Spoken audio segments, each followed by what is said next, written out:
United, well, when your team goes to Halifax and picks up a draw, the changes, or the lack of changes, is perhaps understandable. Unchanged from that draw at Halifax, which means Jack Sims starts in goal, Kweku Donker at right back, Junior Eccleston, Eden Pruti, the former Pools man wearing the captain's armband, alongside Bez Topolage at left back, a man who started the first half of the campaign here in the northeast on loan from Bromley. Two defensive midfielders of Hayden Muller and Kai Jennings on loan from AFC Wimbledon, and then a forward three, Lewis Simper, 2 in his last 3 games, Brandon and Njoku, 3 in his last 5, and Jermaine Francis, a man who is very familiar to the northeast. He signed in the summer and left the club to move to Sutton. He actually scored 4 pools against the U's at Gander Green Lane earlier in the campaign. Usman Foyo leads the line up front, and the referee, Michael Barlow, gets us underway. Hartlepool United kicking from right to left in this first half. The predominantly white shirts with the blue pinstripe, the blue shorts with the flashes of white, and the blue socks. Sutton United from left to right towards the town end, if you're familiar with Victoria Park, and Sutton dressed all in gold.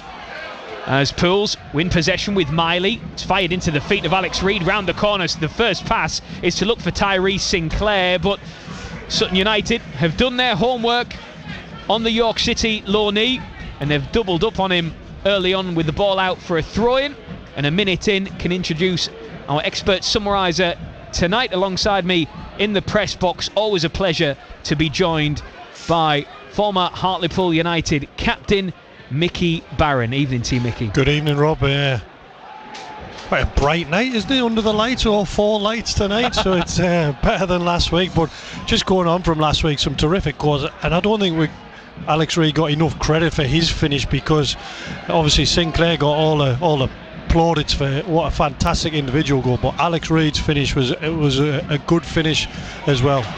As Nathan Sherrin slides into in possession, finds Miley from the centre circle out to this near side for Tyrese Sinclair. Cameron John on the overlap. Instead, Sinclair moves infield. Miley to Cameron John now, hugging the touchline on this near side, moves towards the edge of the box. Campbell back out to the left for Miley on his right foot, curls one into the near post, and headed behind for the first corner of the game. Headed behind by the former Pools man Jermaine Francis, but Pools with an early corner.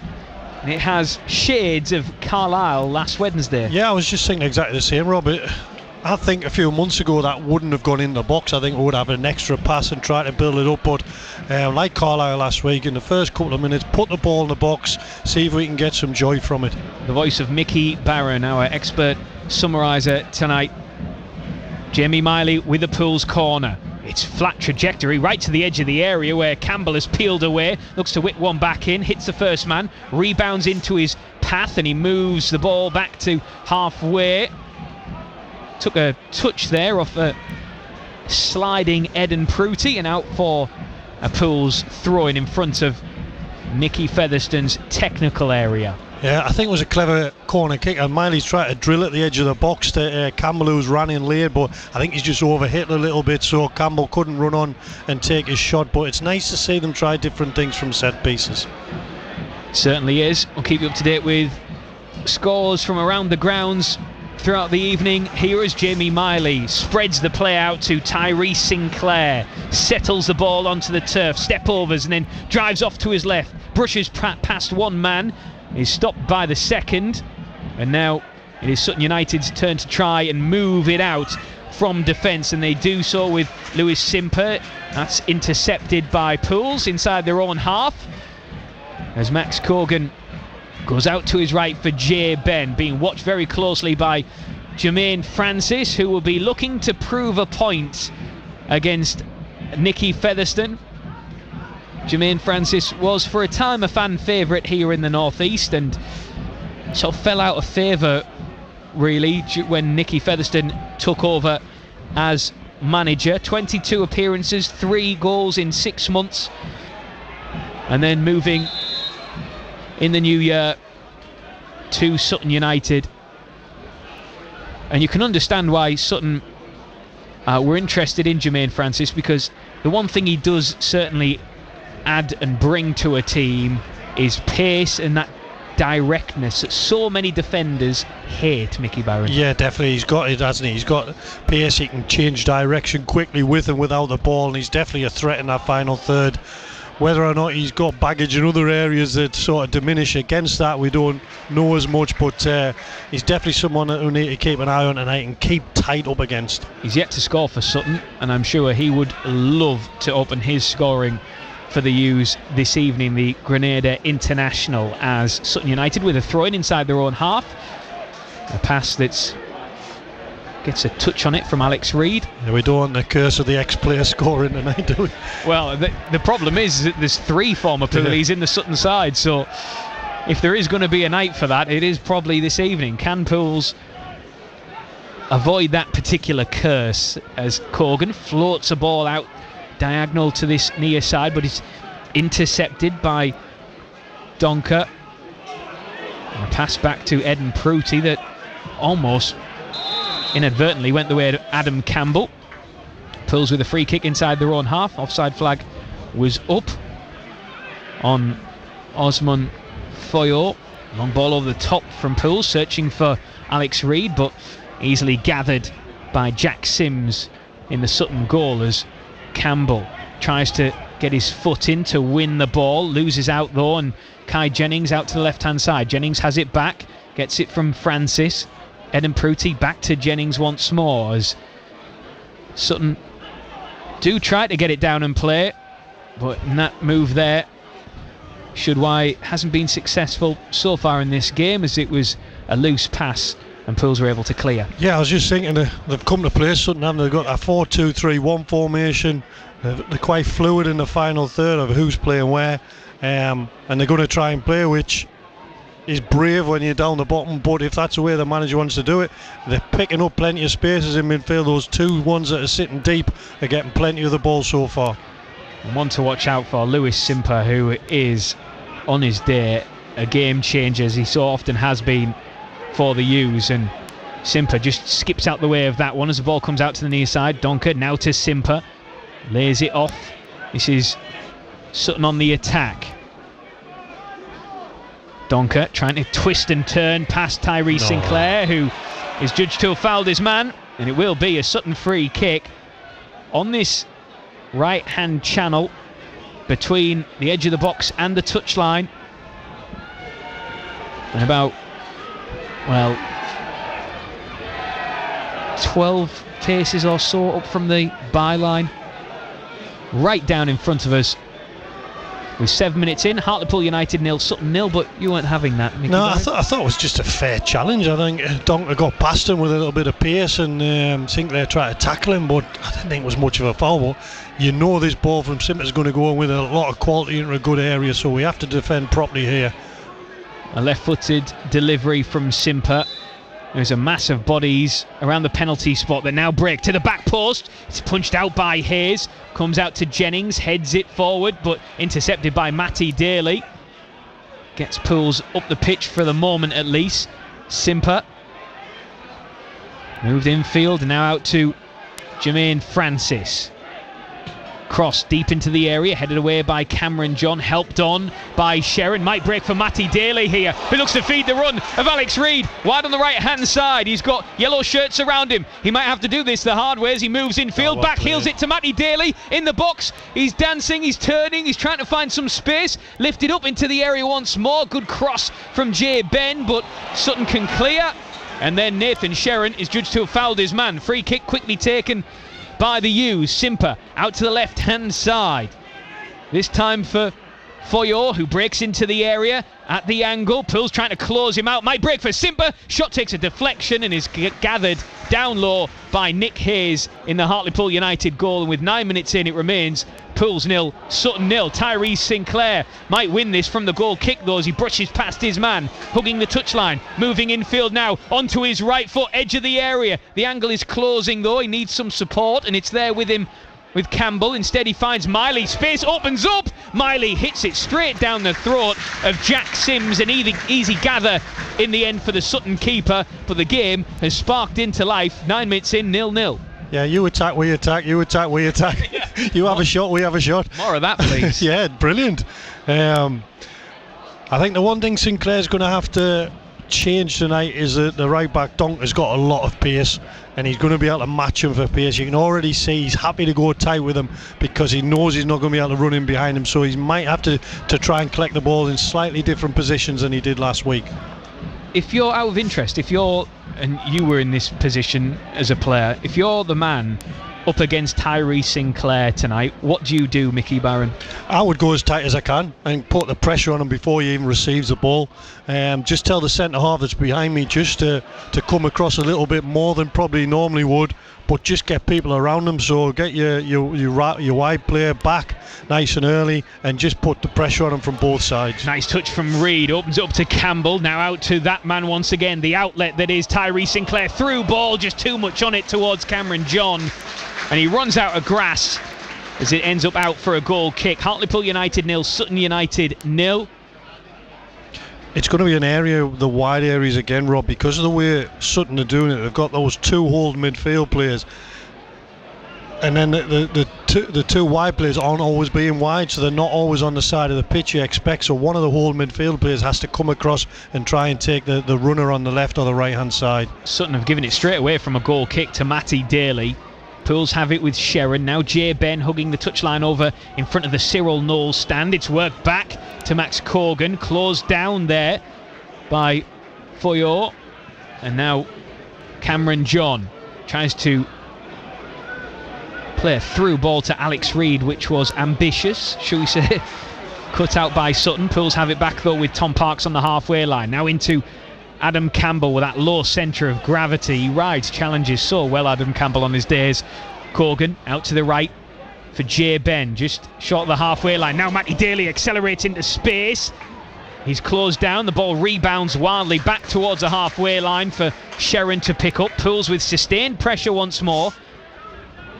Sinclair, little give and go with Campbell. Sinclair through ball, almost makes it through, but brilliant sliding interception there by Junior Eccleston, the Sutton youngster, and he had to time that perfectly. Now a through ball here. This is danger. Sutton on the attack, wide on the left hand side. The low cross is blocked by Tom Parks, but Njoku there almost had a ball into the area with Usman Foyor lurking.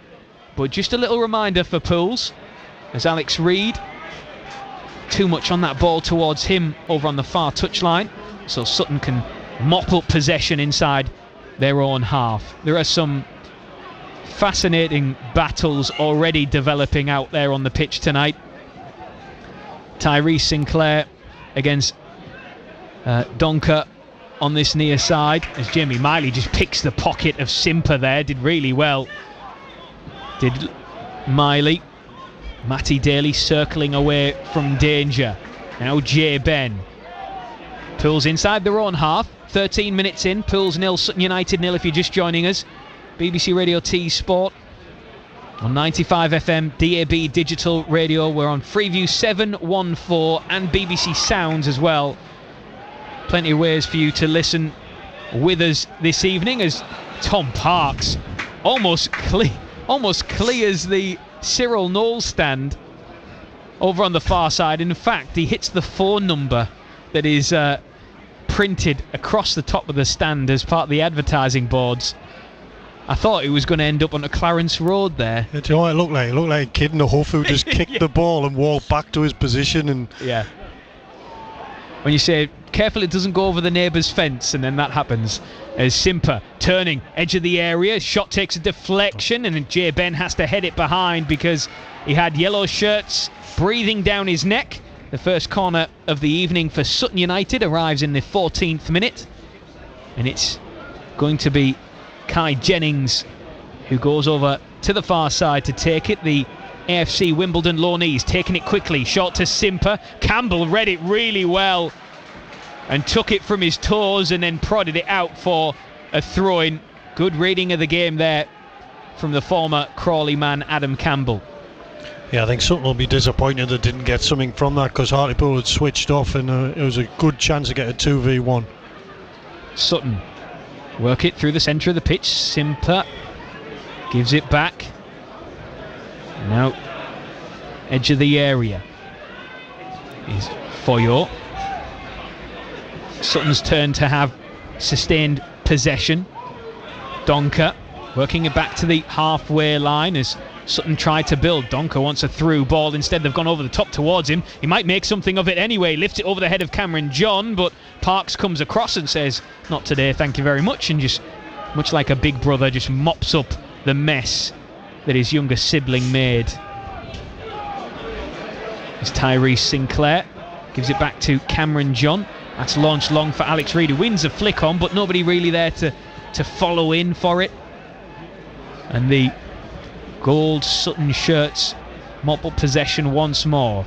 They go long, headed away by Parks, picked up by Foyo, and now Kai Jennings breaking left hand side of the penalty area. Plenty of Pool shirts back, might break through the edge of the box, and the shot was wild, high and wide by Hayden Muller, and it will be a Hartlepool United goal kick with 15 minutes on the clock. Hartlepool United 0, Sutton United 0 in the National League. Some scores to tell you about: Bournemouth 0, York 1. Ollie Pearce with the goal after just 6 minutes there. Boston 0, Woking 1. Woking taking the lead after 3 minutes. Rochdale 1, Brackley 0. Manny Dizaruwe, the former Pools man, scoring also after 3 minutes. And Olamola has put Wealdstone ahead against Morecambe also after 3 minutes. So Wealdstone 1, Morecambe 0. Everywhere else goalless in the National League tonight, including here at Victoria Park. We'll keep you across in the Championship as well. Many Borough fans I know will be listening to us this evening. Keeping across Ipswich 0, Hull City 0, which has implications on Middlesbrough, who won at Birmingham last night to put further cushion between themselves in second place and the chasing pack in third, as Pools win possession high up into the Sutton half with Jamie Miley. And Mickey Barron, our expert Pools summariser, is shaking his head alongside me. Yeah, there's about 3 or 4 times they've gone back to the goalkeeper and then got another angle to receive it, but they're not moving the ball any higher up the pitch and looking to play past the press. So it was always going to be a risk that Hartlepool get the ball back, and now Sutton have put themselves under pressure because of the free kick. I think at times something the keeper's got to try and play it longer, play it into a striker and get the team up the pitch. So Pools free kick, dare say about 4 or 5 yards in from the touchline on this near side. Jamie Miley is stood over it. There's a 2-man Sutton wall. It's Miley. Instead he goes short to Campbell. Back to Miley once more. Now he delivers. Flicked on by Daly. Might get a second chance at it. Gets it onto his left foot. The shot through a crowd of bodies. And again by Matty Daly. That time it makes its way through, but it's easily saved by Jack Sims in the Sutton goal, and it remains Pools 0, Sutton 0. Yeah, it was good feed from Daly, wasn't he? He manipulated the ball onto his left foot for the shot, and then he came back and he had one with his right foot, but didn't really trouble the keeper. Sutton really want to get on with the game as soon as they get the ball, and the goalkeeper, they're looking to break quickly. They've got pace in the final third, and they want to get the ball there as quick as they can. Donko with a cross, and it might kick. make something of it by Jermaine Francis. He's put a cross in. Big save by the feet of Nick Hayes there. The shot coming in from Topolage, from one former Pools man to another. Now Kai Jennings through the centre of the pitch with the red boots on his feet. Donker, that's a deep cross, but Nick Hayes plucks it out of the night sky and keeps tight hold of it. But the Pools keeper tested there and came through that test. But Bez Topolage drilling one low, and Hayes able to save with his feet. Yeah, it was a good save, wasn't it? You'd expect him to make it, but Jennings in the midfield starting to dictate the play for Sutton. He's a good player and he wants the ball. Pulls on the attack. Sinclair pass just too much on it. Oh, Miley manages to keep it in right on the byline and Great delivers ball. a cross into the 6-yard area. Headed up but not out. Alex Reid gets a touch on it. He goes down. Nothing given as Jermaine Francis then is caught inside his own box by Sinclair, and it will be a Sutton free kick. Yeah, it was a good ball in the box with good defending from Sutton, but they are going to take risks at the back and they're going to lose the ball a few times again, trying to play out. They're wide open now. Oh, they've given it away to Tyrese Sinclair, whose shot is blocked this time by Eden Pruti. It is a Hartlepool United corner, but time and again Sutton are playing themselves into danger. Yeah, and I get you want to play out, you want to play good football, you want to build up through the thirds, but the centre halves come right to the right hand side of the pitch, giving the ball away, and then they're wide open through the middle, so they're going to keep giving the ball away and they're going to keep giving Hartlepool chances. Pools will be rubbing their hands together if Sutton keep on like this. Jamie Miley with a corner, right-footed, it's deep to the back post. Tom Parks is there, doesn't quite meet it. Nathan Sherrin might. It drops inside the area. Simper cushions it back to the goalkeeper, and he clears it only as far as Adam Campbell. So back come Pools once more, sweeping away to our left-hand side. Miley back to the halfway line though for Jay Ben. Takes a touch and takes his time. Long ball over the top that finds Adam Campbell, who was onside. Heads it back to Sinclair. He feeds the run of Matty Daly, left hand side of the box. Now prodded out to the wide area for Campbell. Good delivery, and it's beaten away by Sutton United. But Jay Ben wins the header, but he's won it illegally according to the referee Michael Barlow, and it will be a Sutton free kick. But Pools are getting their chances here. They're getting them though all because of Sutton's own wrongdoings, and still they insist on playing out from the back. And Jermaine Francis might be caught in possession here. Oh, and a pass back to the centre-back, who just loses sight of the ball completely, goes through his legs, and then he has to be bailed out by Jack Sims, his goalkeeper. And then Donker runs the ball out of play, and this is all very messy from the visitors. But Nicky Featherstone and his Hartlepool United side will be saying, yeah, crack on. Yeah, they just keep letting them do it, because they don't look really comfortable going back to the goalkeeper, getting it back, and then it just seems to be a mistake after mistake. Again, Daly's coming right across the pitch. He's doing it now into those little holes where it's hard to mark him, and he can make those runs off read. Thank you to Hustler, who's been in touch on WhatsApp. 08000 321 333. Start the message with the word tease. He says, who's brought the biscuits, and has Rob got his heated gilet on? Well, no heated gilet, but we've both brought the treats tonight. More on that in a minute. Jamie Miley floats one up to the edge of the area, headed up but not out. Parks intercepts,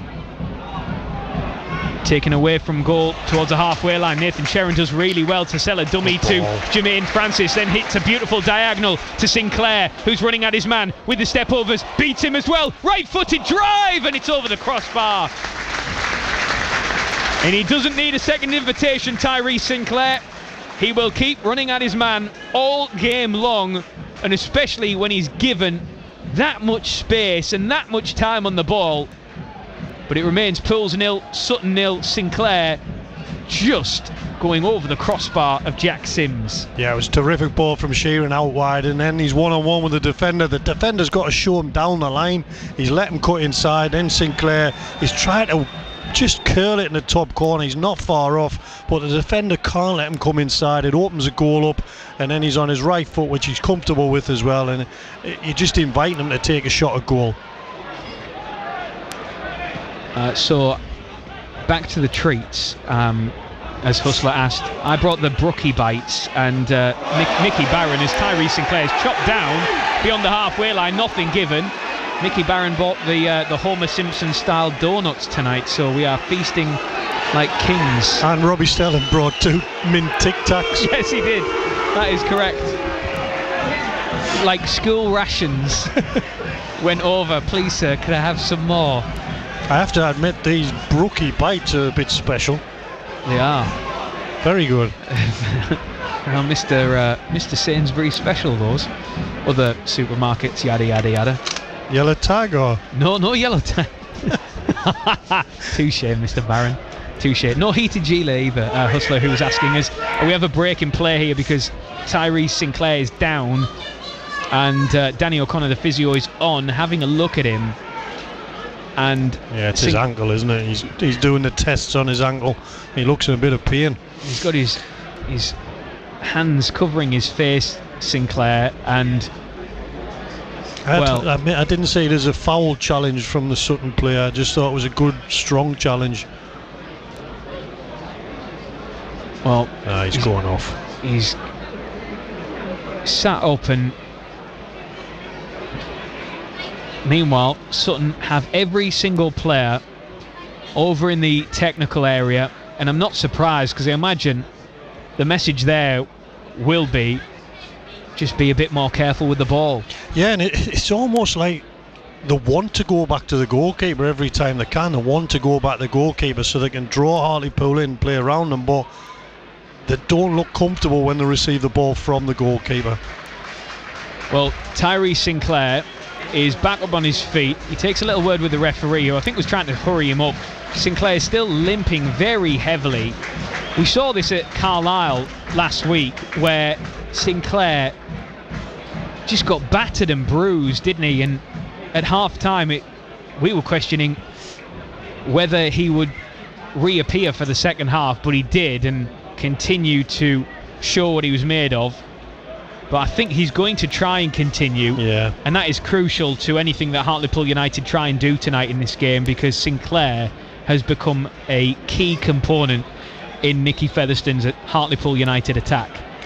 Yeah, it was a heavy whack. He's going to probably try and run it off and see if he can. And Hartlepool do need him on the pitch, but they need him fit and being able to use that pace of his.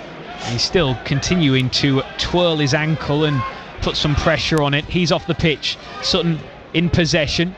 Donker back to Eccleston.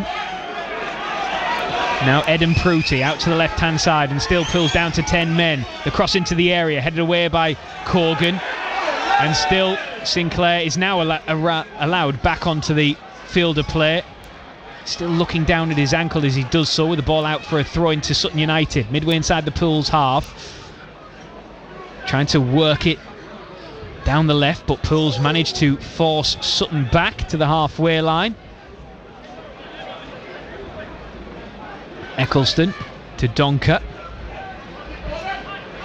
Back out to Eccleston, who looks down the line. Little give and go with Foyo. Sliding challenge from Adam Campbell, who does well to win it. Now Sharon finds Cameron John into Sinclair. Looks to be moving a little bit better now. Pulls on the attack on the halfway line. In the centre circle is Campbell. Out to the right for J. Ben. Back to Campbell once more, who is starting to really influence this game. Campbell into the feet of Reed. Back to goal. He's fighting for it, but loses out. There's the ball just bobbled and bounced away from him as the pressure from the yellow shirts proved too much. Diagonal ball there from Hayden Muller for Sutton out to the left hand side in front of the Cyril Knowles stand. Cross low into the area, missed by Jermaine Francis and cleared by Pools. Out to the touchline, down the Sutton left, given away by the visitors to Nathan Sherrin. Now Matty Daly. Miley's calling for it through the centre of the pitch. Instead, it straight to the chest of Donker. Now Simper manages to ride the challenge, feeds a run. That is a good pass. Hayes has come out. The shot is blocked by Cameron John, who gets a handshake and a slap on the back from his goalkeeper. But that was a real chance there by Brandon Njoku, who the through ball, inch perfect, who was in danger of being muscled off the ball, but did well to still get his shot away. But Pools with bodies back to cover. Corner to the visitors on this near side, left-footed. A good ball into the 6-yard area, headed away by Pools. Back out to Simper. Now Jennings delivers to the back post once more. Free header saved on the goal line by Nick Hayes. But Pools living dangerously. Balled out overarm now for Tyree Sinclair, who is all on his own and needs some support. And then he's pushed down almost into the dugout, and nothing given from the referee, and Tyree Sinclair just holds his arm either side like the shrug emoji on your smartphone. Pools in possession. Things just starting to liven up again a little bit. We've had little sparks of goalmouth action here and there. It has, for the most part, been a fairly open game, but Sutton growing into it in the last few moments. Yeah, and they should have scored there with the last attack. It was a good ball in, and the player at the back post, he just didn't seem to attack the header. As Matty Daly does well to beat his man. He's got Reid to his right and instead only finds the yellow shirts of Junior Eccleston, who clears into touch. But you're right, I mean, that was a real chance for Njoku for Sutton. Just overran it, didn't he? And that gave Pools chance to get the block. And then from the following corner, the cross went in. There was a back post with the Sutton player. He should have just come and attacked the ball, but he let it come to him. Pools back underway, controlled on the chest by Sinclair. He's not surely going to go from there. He is, when he fizzes one wide. You can't blame him for going for that. Confidence is high at the minute. With 3 in his last 2 games, he's got 6 for the season. And if it had gone in, I don't think anyone would have been surprised, Rob, would they, with the form he's shown recently. Sutton on the attack. A wild, deep cross that Nick Hayes is going to come out and claim on the edge of his 6-yard area. It's hit diagonally low across the ground, and Njoku was not too far away from that either. Thank you to Catherine, who's listening in Hartlepool. She says, listening to you tonight, but not having to hide my phone like I did at work last Wednesday listening to the Carlisle game. Well, Catherine, let's hope we can bring you the same sort of entertainment and drama that we saw against Carlisle. But at the minute, half an hour gone, Hartlepool United 0, Sutton United 0. Thank you as always for listening to us wherever and however you're listening to us tonight. We always appreciate your company. Myself, Rob Law here, and Mickey Barron, former Pools captain. As Sutton United work it into space down the right hand side, the near side as we're watching from the back of the Neil Cooper stand. The yellow shirts of Sutton edging up towards the edge of the Pools penalty area. And good work from Foyo, who dances infield back to Simper, who thought that Foyo zigged when he should have zagged, and as a result the ball ends up at the feet of the Hartlepool United goalkeeper. 0-0, 32 minutes on the clock. Yeah, it's one of those passes from Simper that if it comes off, it looks incredible, doesn't it? But I think the rest of his teammates just want him to carry on going left with the ball, where they had 2 players in sort of wide areas. But he's that type of player, he'll look for that pass that probably a lot of players can't see.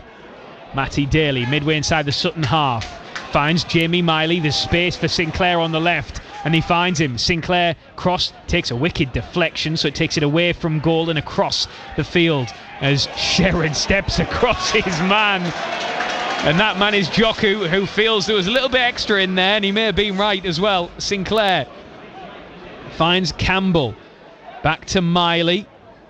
Reid is lurking on the edge of the area. Pools very patient in their build-up. Sutton very organised at the back as well. Nicky Featherston's side trying to find a way through this organised and resolute Sutton United team. Yeah, the way they play, Rob, they've got those 2 holding midfield players, and then the sort of 3 and the 1 in front of them are very fluid. They can move wherever they want, and at times you'll have 2 on the left hand side, no one on the right, and then Francis will go from the left to the right, and as long as they've got those 2 sitting midfield players, I think they're happy for the rest of the 4 to go wherever they want and try and get on the ball. Thank you to Ben, who's been in touch on X. He says, hello lads, hope you're both well. Watching from Leicestershire tonight. Sutton look very dodgy at the back, hoping we can sneak one in before half time. Thanks for being with us, Ben. Well, Pools have just over 10 minutes to try and sneak one in before half time, but Sutton have shown that they too can pose a threat. And Josh, who just says, the burning question is, lads, what have you both had for tea? Which we seem to have garnered a reputation for constantly talking about what we've had for tea, Mickey Barron. I blame you for that. Really? I'm just waiting for the day you actually buy my tea. I better remind you, you are the former footballer. Former. As Donko tries to pull Sutton up to the halfway line. Sutton in possession. They've got something about them, Sutton, haven't they? They've got. I've seen a lot of teams this season that come try and play but don't really get anywhere. Sutton look like they've got a threat about them. They've got clever players. A nice touch there from Osman Foyo that drew the free kick. Cameron John just clipped his heels. It was a nice little flick from the front man, but it's a free kick to the visitors about a yard in from the touchline, taken quickly. Kai Jennings stabs it in towards Jermaine Francis. He's stopped in his tracks by captain Tom Parks. Now Sinclair short of the halfway line, drives up the pitch now, pushing forward as he does so, gets between two Sutton shirts, but the second one, Hayden Muller, is able to stop him, intercept and guide the ball back to his goalkeeper for safety. As Jermaine Francis, the orange boots on his feet and the yellow socks around his ankles, picks up possession inside his own half, and Sutton once again go long from the goalkeeper. And that's clear, isn't it, Mickey Barron? You know, since we had that break in play for the Tyrese Sinclair injury, where all of the Sutton players were over by the dugout, you can clearly tell the message has changed, and that's from when the ball is at the feet of the goalkeeper, go long, don't play short, and that's what they're doing. But Pools have it as Cameron John tries to get in at the byline, sliding challenge from Adonka that intercepts, and it goes out for a throw-in. But the game plan has changed slightly from Sutton. I think you're right. I think the manager's probably had a word with them and said, look, you're gonna put our goal under threat if you keep doing that. And it's noticeable the last 3 or 4 kicks the keepers look to try and drop it into a midfielder or a striker. Cameron John, low ball into the area, picked up by Sutton, who clear up to the halfway line. Max Corgan just looks behind him and guides the ball back to Nick Hayes, who launches it long, and too much on that, might even end up out for a goal kick as Jack Sims comes across to the corner flag to pick it up. Just on that, Rob, you've got Foyo, who's one of the forward players who must be 6'3", 6'4", so you would think every time they could just drop it anywhere near him and he's got a chance to win the ball. And he's tidy with his footwork as well, as we've already seen. Thank you to Woody, who's been in touch on X, who says, I set the alarm for 6:45 this morning, listening down under in Perth, Australia. Thanks to you both. Woody, the thanks are to you, my friend. You set your alarm for 3:45 this morning. That is dedication. I hope we find you well in Perth, Australia.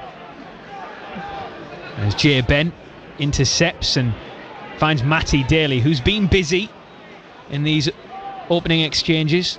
9 minutes to go till half time. Daly with a flick on that doesn't make it through to Reed, but Daly might get a second opportunity. Controls it on his chest, and he's just beaten to the ball there. Kai Jennings was just stronger, and Jennings does well inside the centre circle. Really like the look of Kai Jennings. Player, isn't he?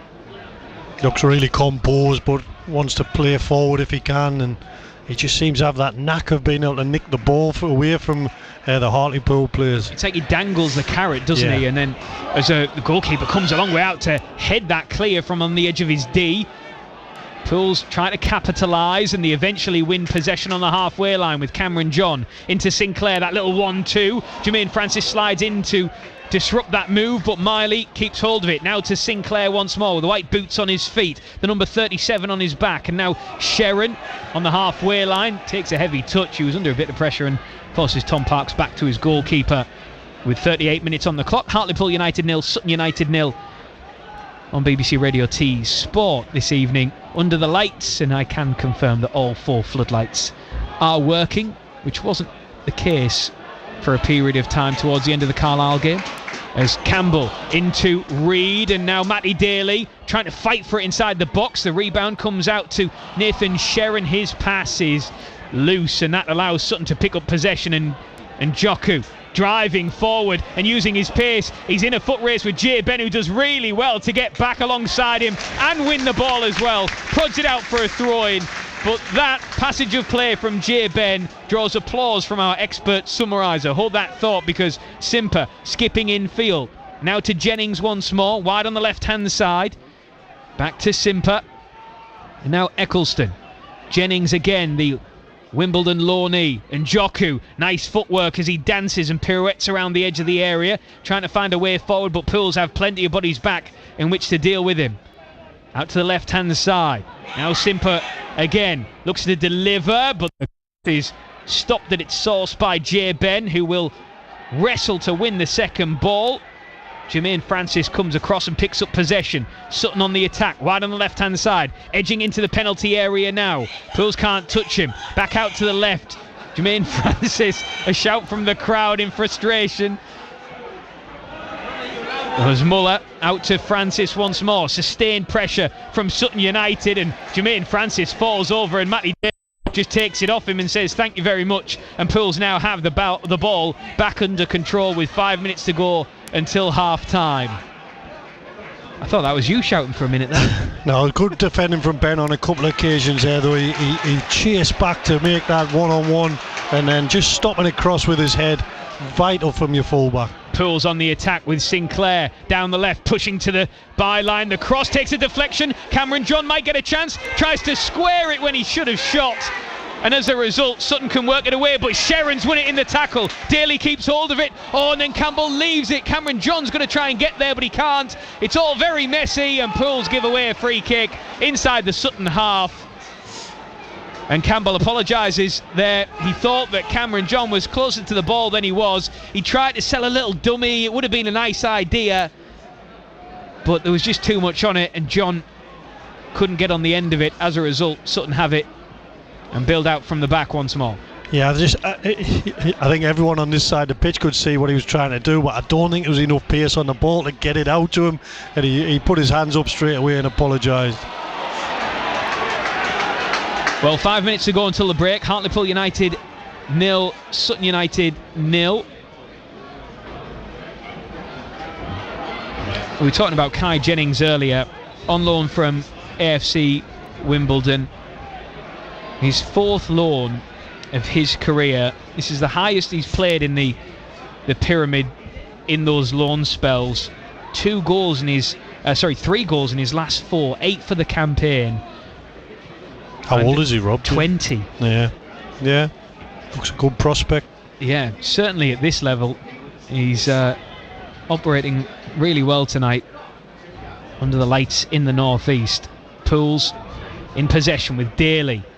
Finds Jamie Miley, the referee, Michael Barlow, just having to quicken up his footwork to get out of the way there of that move. Cameron John finds it in the channel, the left-hand side channel for Campbell, who controls the ball well, moves infield. He needs some runners, he needs some options as the yellow shirts swarm around him. He goes out to his right for Jay Ben, takes a touch, edge of the area, little give and go with Campbell, but Campbell keeps hold of it. Back now to Ben, wide on the right-hand side, in front of the Cyril Knowles stand. Now Daly gets it from Sharon, circles away to Jay Ben, hugging the touchline over on that far side, with Pools have the numbers. Sharon to Jay Ben, flicked on by Daly, doesn't quite reach Alex Reid, and Foyo is thrown to the turf by Max Corgan.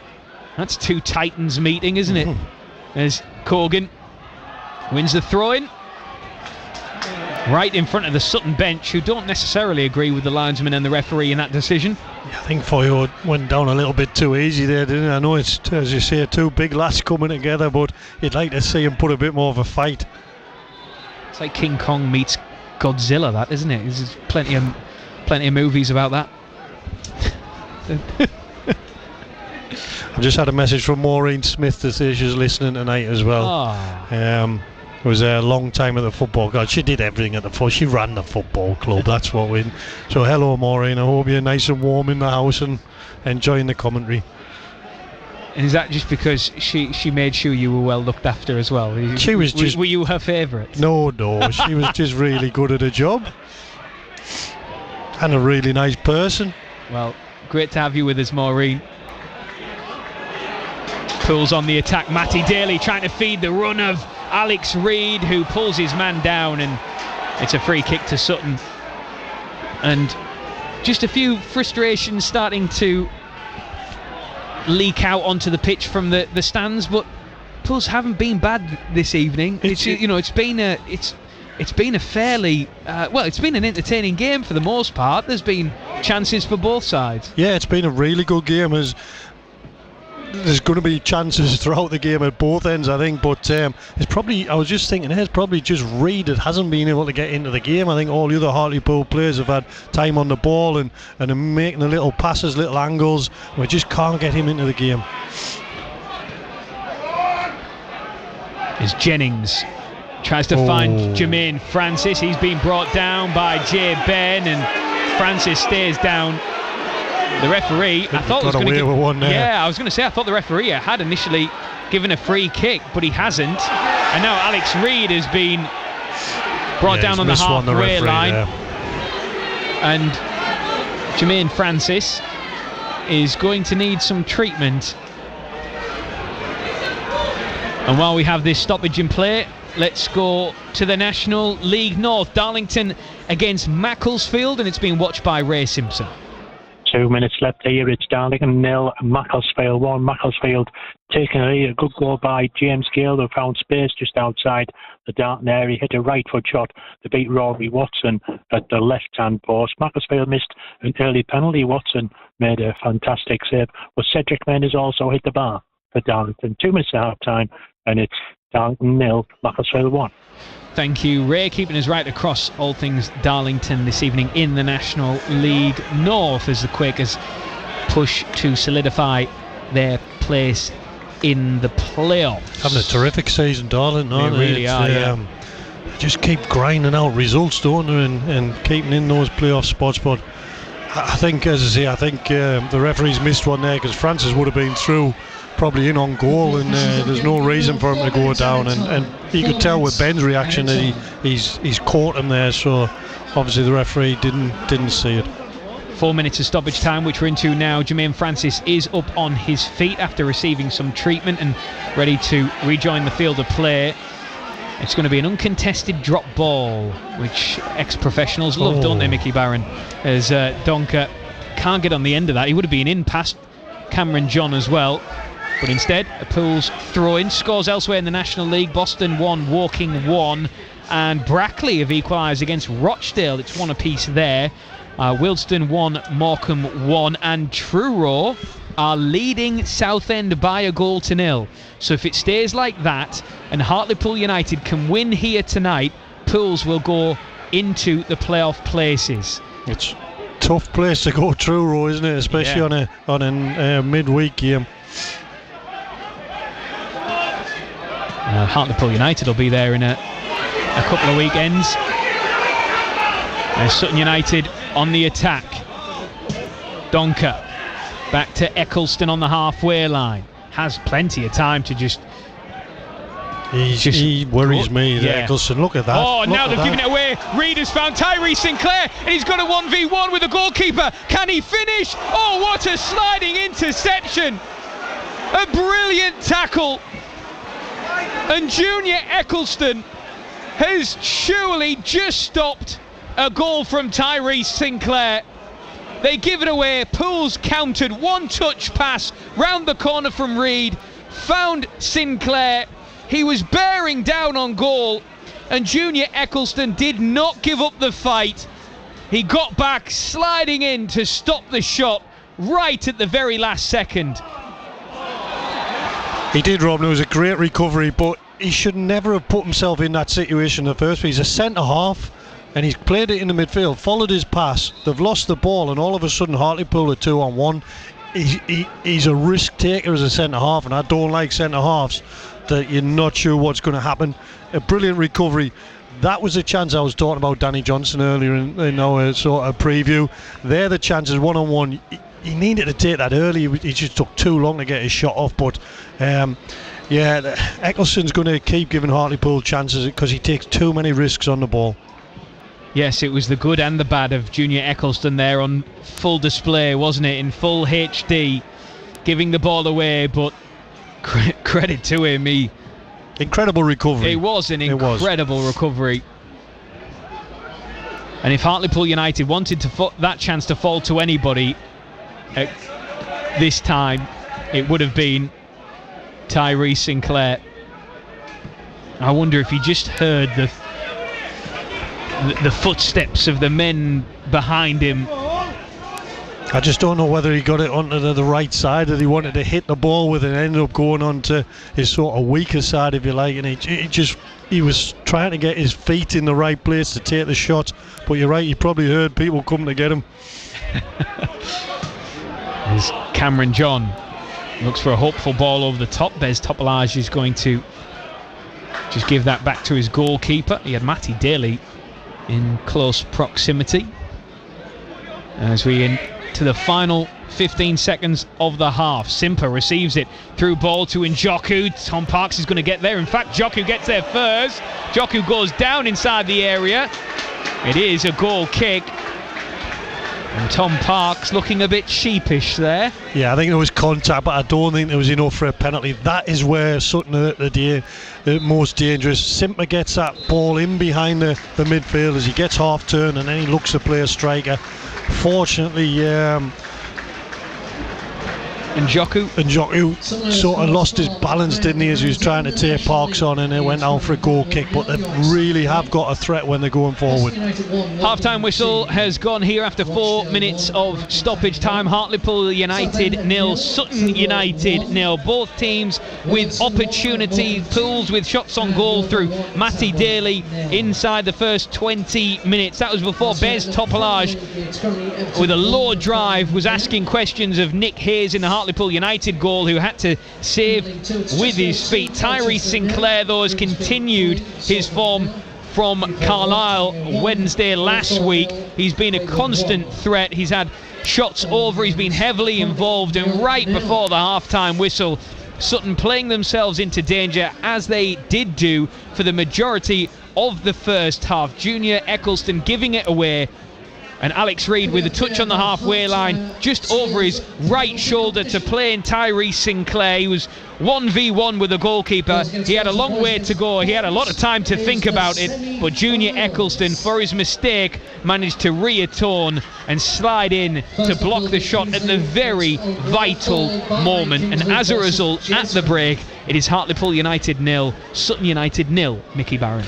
Yeah, it's been a really good game. Both teams trying to score, trying to attack, playing a lot of little passes. Sutton want to get that ball into the sort of number 10 role, if you like, the pocket in behind the striker, and it's normally Simper getting in there. They've got a lot of movement in the final third, but they are willing to take risks at the back, and I think that's something Hartlepool can capitalise on in the second half, that those defenders won't just defend, they won't just head it out, they won't just clear it, they'll look to play, and at times they'll go in areas where you do not want your centre halves or your full backs to be. So really good game, and it's probably 50-50 at this point. There's been some encouragement there for Pools so far in the first half, Paul, but as we saw as the half went on, Sutton did start to play differently, although they did then play themselves into danger right at the death.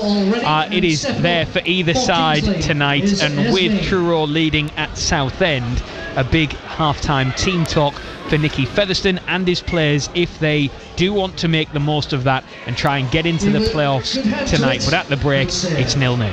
And a couple of thoughts here. Hustler has been on again. He says, proper entertaining game so far. Some lovely football being played, but we need that opening goal. Test the keeper, smash them from outside the box. There's goals in this game. And Bert says, Sutton playing out has been a problem all season, and it's cost them many, many points. Struggling again, and Poole's not even putting a press on. Seems like madness, says Bert. Can you understand what he means?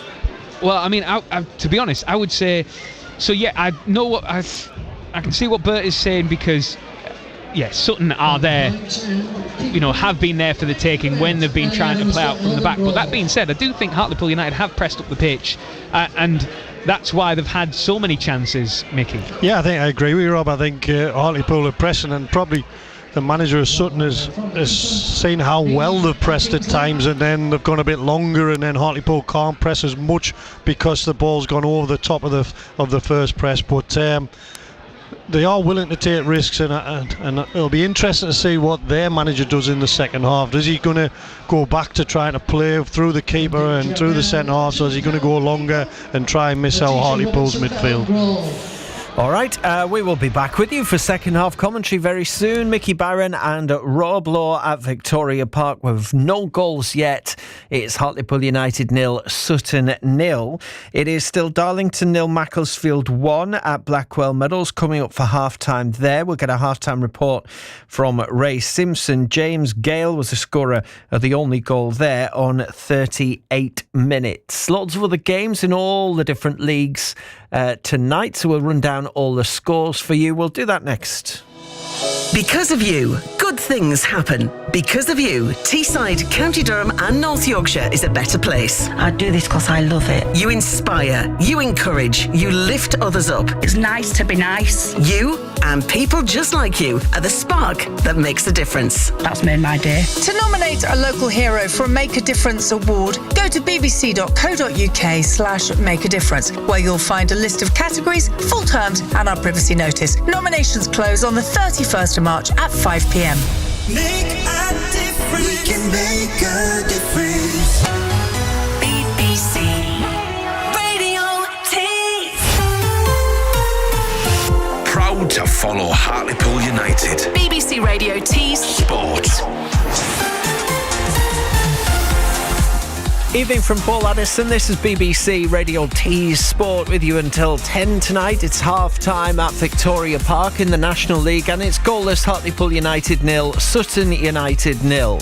Elsewhere in the National League, these are half-time scores. Bournemouth 0, York City 1, Boston 1, Woking 2, Rochdale 1, Brackley 1, Southend 0, Truro 1. As Rob was telling you there, big scoreline at Roots Hall. Wealdstone 1, Morecambe 2 and Yeovil 1, Tamworth 0. In the Championship tonight, there is one game there and it has big bearing on the borough. It's Ipswich against Hull. So it's 4th against 5th, and at half-time it is goalless. In the Premier League tonight, they're into the second half in 3 7:30 kickoffs. It's Bournemouth 0, Brentford 0, Everton 1, Burnley 0 and Leeds 0, Sunderland 0. And they played around about 28 minutes at Molineux. Wolves 0, Liverpool 0. It's half-time in one FA Cup 4th round tie. Port Vale 0, Bristol City 0. And in League One, these are half-times. Barnsley 0, Wickham 0, Exeter 0, Burton 0, Rotherham 0, Mansfield 0. And in League Two, half-times. Bromley 0, Oldham 0, Chesterfield 2, Colchester 0, Grimsby 3, Salford 0, Newport 1, Tranmere 1, and Walsall 0, Fleetwood 1. And it is also half-time now at Blackwell Meadows, where it is Darlington 0, Macclesfield 1. BBC Radio Tees Sport. And we'll get your half-time report from Blackwell Meadows very shortly. Keep your thoughts coming. We always love to hear from you on BBC Radio Tees Sport. You can call us for free, 08000 85 95 95. And you can WhatsApp us, 08000 321 333, and text 81333. Start your texts with Tees and your WhatsApps with Tees as well, and they'll get through to us here. Right, half-time from Ray Simpson coming soon. Before that, a Teesside boxers in Thailand as he looks to fulfil his Olympic dream. 17-year-old Sonny Hollingsworth trains at Billingham Boxing Club and is taking part in the Under-19s Futures Cup. And he's been telling me how he got into boxing. Started as a kid really because my granddad boxed, my dad boxed, so I was brought up on it, and ever since I was 2, I've been boxing, wearing gloves, walking about my granddad's gym in his back garden. So ever since then, I knew I wanted to fight, and it's just what I wanted to do. So when I was like 9, I quit football completely and fully dedicated myself to boxing, and I've never looked back since. And presumably always encouraged by your family as well. Yeah, they're very proud of me, so that spurs me on even more to make them as proud as I can. Yeah, and what have you achieved already? Because you're still only very young, of course, lots to come, but what's been done so far? I've won 2 English national titles, I've won a GB title, I've won multiple tournaments for England, and I've just came back from Germany at the Under-17 European Championships, where I managed to get a silver medal. So I'm currently also ranked number 2 in Europe, it was a very proud moment. And how do you juggle all this with everything else that a 17-year-old has to do? You know, your education and all of that kind of thing. Does it sit well? Do you manage to get a balance? I manage it as well as I can. It is very tough, and I don't have much spare time to see my friends and do all the things that a normal teenager would do, because I work 5 days a week, full time. So it is solid, but I managed to do it. Obviously, I'm still young, full of energy, so put most of it into my boxing, and it's paying off for now. So yeah. Do you still though feel it's important to do the other stuff as well as the boxing? Yeah, because if you just do it completely, you just think that that's all you can do, and you do start to get bored, and you think like you need a rest. So if you can, go see your friends and all that, because it does take your mind off the competitive side of it, and you can relax and enjoy yourself a bit more. So very busy, as you quite rightly say. So you need to tell us all about what's going to be happening in Thailand then. Also, I fly out to Thailand on Monday for it's called the World Futures Cup in Bangkok, Thailand, but what it really is it's an Youth Olympic qualifier. So if you medal in this tournament, or if you do very well in it, you get to go to the Youth Olympics in Dakar, which is in Senegal in October, which for me, and basically for any kid in the world, that's the dream, to try and get to the Olympics, obviously. So it's an absolute massive opportunity, this tournament in Thailand, but I'm buzzing for it. I can't wait. Yeah, and obviously confident that you're going to do well. I know how hard I've trained, and I'm boxing the year above my age group, so it'll be a bigger, harder competition, bigger challenge, but I know I'm ready for it, and I'm confident I'll go do well over there. And we've got to be careful about piling pressure on your shoulders and all that, but because it's a balance to strike with that as well. But at the same time, it's a wonderful opportunity, isn't it? But if we look further ahead, or try and look a lot further ahead, I mean, how does it feel to think that if you continue on the trajectory you're on, you could be representing Great Britain at the Olympic Games in the future? Do you think about that, or do you just focus on the now? I've always got told to just focus on the next fight, but obviously at my age it's always in your head that you're doing this well. How well can you do? And if you can go right at the top, go to the men's Olympics, win a medal, and even try and win a world title. So yeah, it's always in my head what I can do, but I'm just focused on Thailand for now, because it's the biggest opportunity in my life so far, so I just need to try and take it. And obviously you will become, if you're not already, to be honest, a bit of a role model for other young people, whether they want to get into boxing or other sports. Do you like that role? Yeah, like even in the gym now, I enjoy help teaching the kids how to box, and I'm always involved with them because it's just what I do. I like trying to help people, and if I can pass what I already know, even now I've got a lot to learn. Obviously, I'm still only a kid, but if I can pass the little knowledge I have on to the kids who are just learning now, obviously it brings joy, so I enjoy doing that as well. Yeah. That's Sonny Hollingsworth, who joined me on BBC Radio T's Breakfast last Friday. Really impressive young man, 17-year-old. He's in Thailand at the moment representing Great Britain, and look out for him in the future. Fights out of Billingham Boxing Club. He could be a future Olympian, and it appears to have a very big future. Right, second half commentary to come, and we wish him all the best. We will follow his progress on BBC Radio T Sport and on the wider BBC Radio Tees. Right, second half commentary to come on Hartlepool United 0, Sutton 0. Let's get a half-time from Blackwell Meadows, where it is Darlington against Macclesfield in National League North. Here's Ray Simpson. Half-time here at Blackwell Meadows. It's Darlington 0, Macclesfield 1. It's been a fast and furious game here at Blackwell Meadows, with Macclesfield just having the edge. Quakers had an early chance. Jack Maskell picked up a poor back pass, found himself in the clear, but the visitors got back and covered. Macclesfield were awarded a penalty on 6 minutes when Luke Matheson went down in the box, but Rory Watson, the Darlington keeper, threw himself to his right and superbly pushed away Luke Duffy's penalty. Quakers responded. Ellis Stanton broke away and slipped the ball to Tom Tweedy, whose left foot shot went just wide of the left-hand post. The Macclesfield thought they should have had a second penalty when James Gale went down when he was challenged by Scott Barrow, but the referee waved their appeals away. Quakers only scored 15 minutes. Will McGowan won the ball on the edge of the area and set up Cedric Main, whose lob beat Ravenhill but came back off the bar. Main had another chance when he got away from the defence, but a defender just managed to get back and put the ball out for a corner. But Quakers nearly scored for him. McGowan killed the ball in. Ravenhill missed it, but a defender just managed to get the ball off the line. Quakers had another chance, 27 minutes, when Stanton again found Tweedy on the left, and he pulled the ball back for Howells to have a low shot saved by the keeper. Macclesfield nearly scored 33 minutes when Matheson crossed low from the right for Kate to put the ball wide from a few yards, but 5 minutes later they went in front. James Gill found some space on the left side of the area. It hit a right foot shot that beat Watson into the bottom left-hand corner. Quickness nearly levelled in stoppage time when Barrow crossed on the left. Maskell couldn't reach the ball, but Main was behind him and he fired right-footed across the face of goal. Half-time, it's Darlington 0, Macclesfield 1. So the Quakers with work to do there to maintain their excellent run of form. We'll keep in touch with how they're doing in the second half. BBC Radio Tees Sport.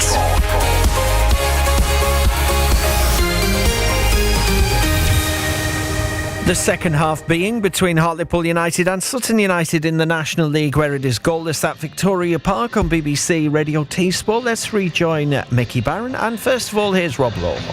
Thanks, Paul. Both teams coming out of the tunnel and onto the pitch for the start of the second half. No sign at the minute of any changes, so both teams as they were. Pools with Nick Hayes in goal, a back four of Jay Ben, Max Cogan, Tom Parks the captain, and Cameron John. Two defensive midfielders of Nathan Sherrin and Jamie Miley, then a forward three of Matty Daly, Adam Campbell and Tyree Sinclair supporting Alex Reid up front. As for Sutton United, as the referees and the match officials make their way out of the tunnel, Jack Sims in goal, Kwaku Donker at right back, Junior Eccleston and Eden Pruty, the captain, the centre backs, with Bez Topolage over at left back.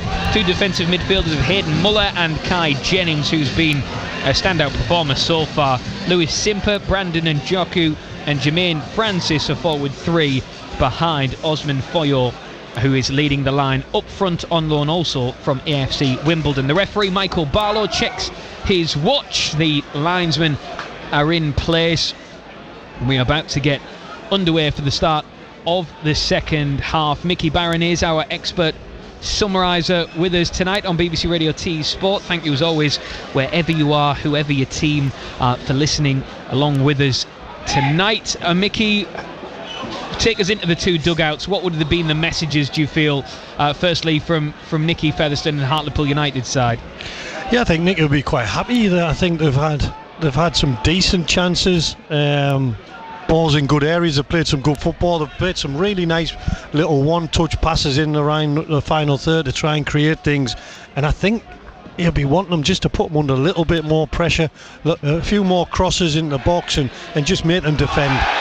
As Tyree Sinclair has been pulled down by Bez Topolage there. Sinclair coming right across over onto this near side to win that free kick. Sutton United looking for just their third away win in the National League this season, but in terms of their form, just lost one in the last five.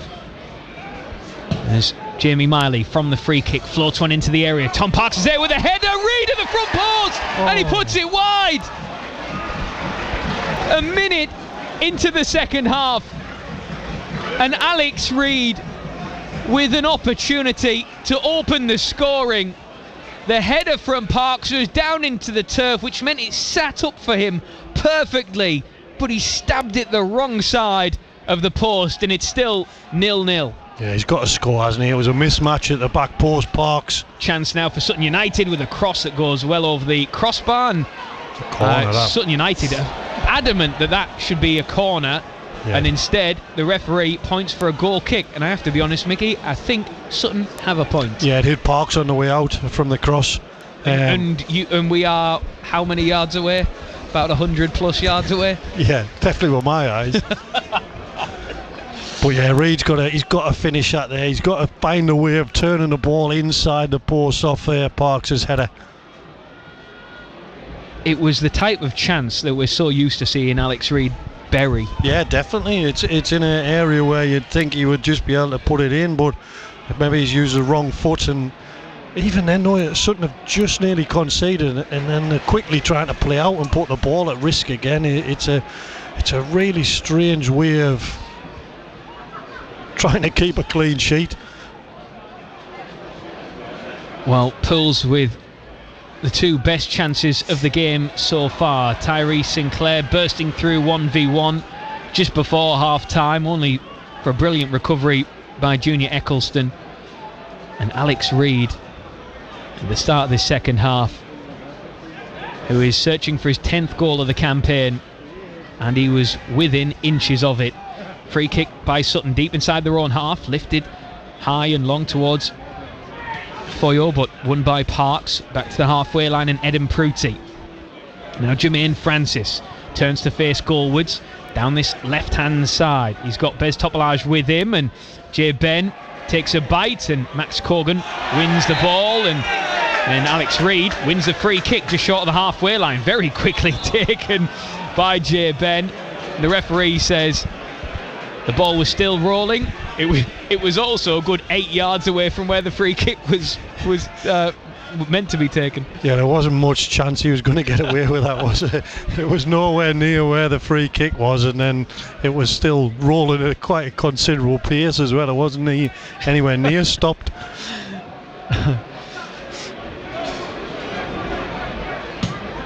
He tried, didn't he? He tried.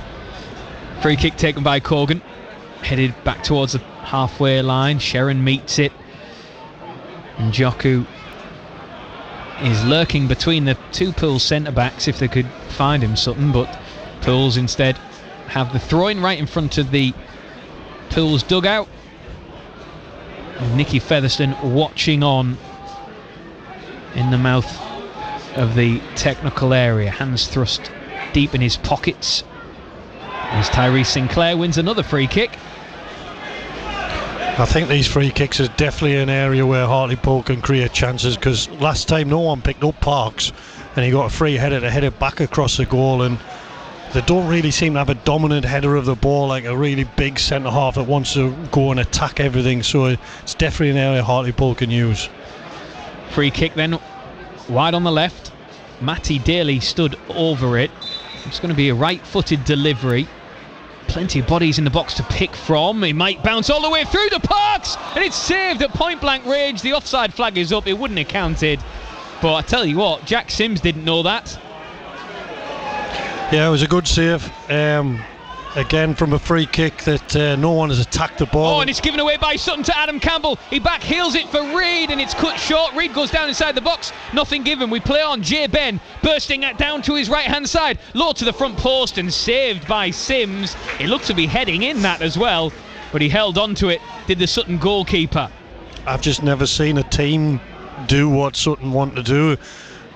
If you're under pressure, you normally want to slow the game down, especially away from home, but every time the keeper gets a ball, he wants to roll it out, and again they give the ball away to Campbell, and it nearly gives Hartlepool a chance to score. Sharon with a header. Matty Daly leaps. Sharon lifts the ball high up into the night sky. Sharon gets it back again, cleared by Sutton, but only as far as the Pools midfielder. Now Jay Ben drifting out to this near side. Back to Corgan, being closed down here by Sutton shirts. Tom Parks has a bit of his shirt flailing behind him. It's being ripped off his back almost as the ball is worked out to the far side, the left, as Daly attacks a through ball towards Cameron John, who tries to get on the end of it, but Donker does well to intercept that move. Yeah, Parks' shirt looks like a tag rugby. It does. That's a good. Yeah, it's a good way to visualise it. He's now just noticed as Tom Parks. He has this bit of. It's hard to see shirt from here where it's come from, whether it's in the the bottom or he's got a big gap in the middle. I can't see. I think it's the very bottom of his shirt. He doesn't seem bothered, does he? It takes a lot to bother Tom Parks on a football pitch, doesn't it? Nice little 1-2 between Jay Ben and Campbell. Ben, right hand side of play. Reid in the box to pick from. He goes to the near post. It's headed away by Sutton. Only as far as Bez Topolage now, who tries to complete the clearance, and Joku misses it.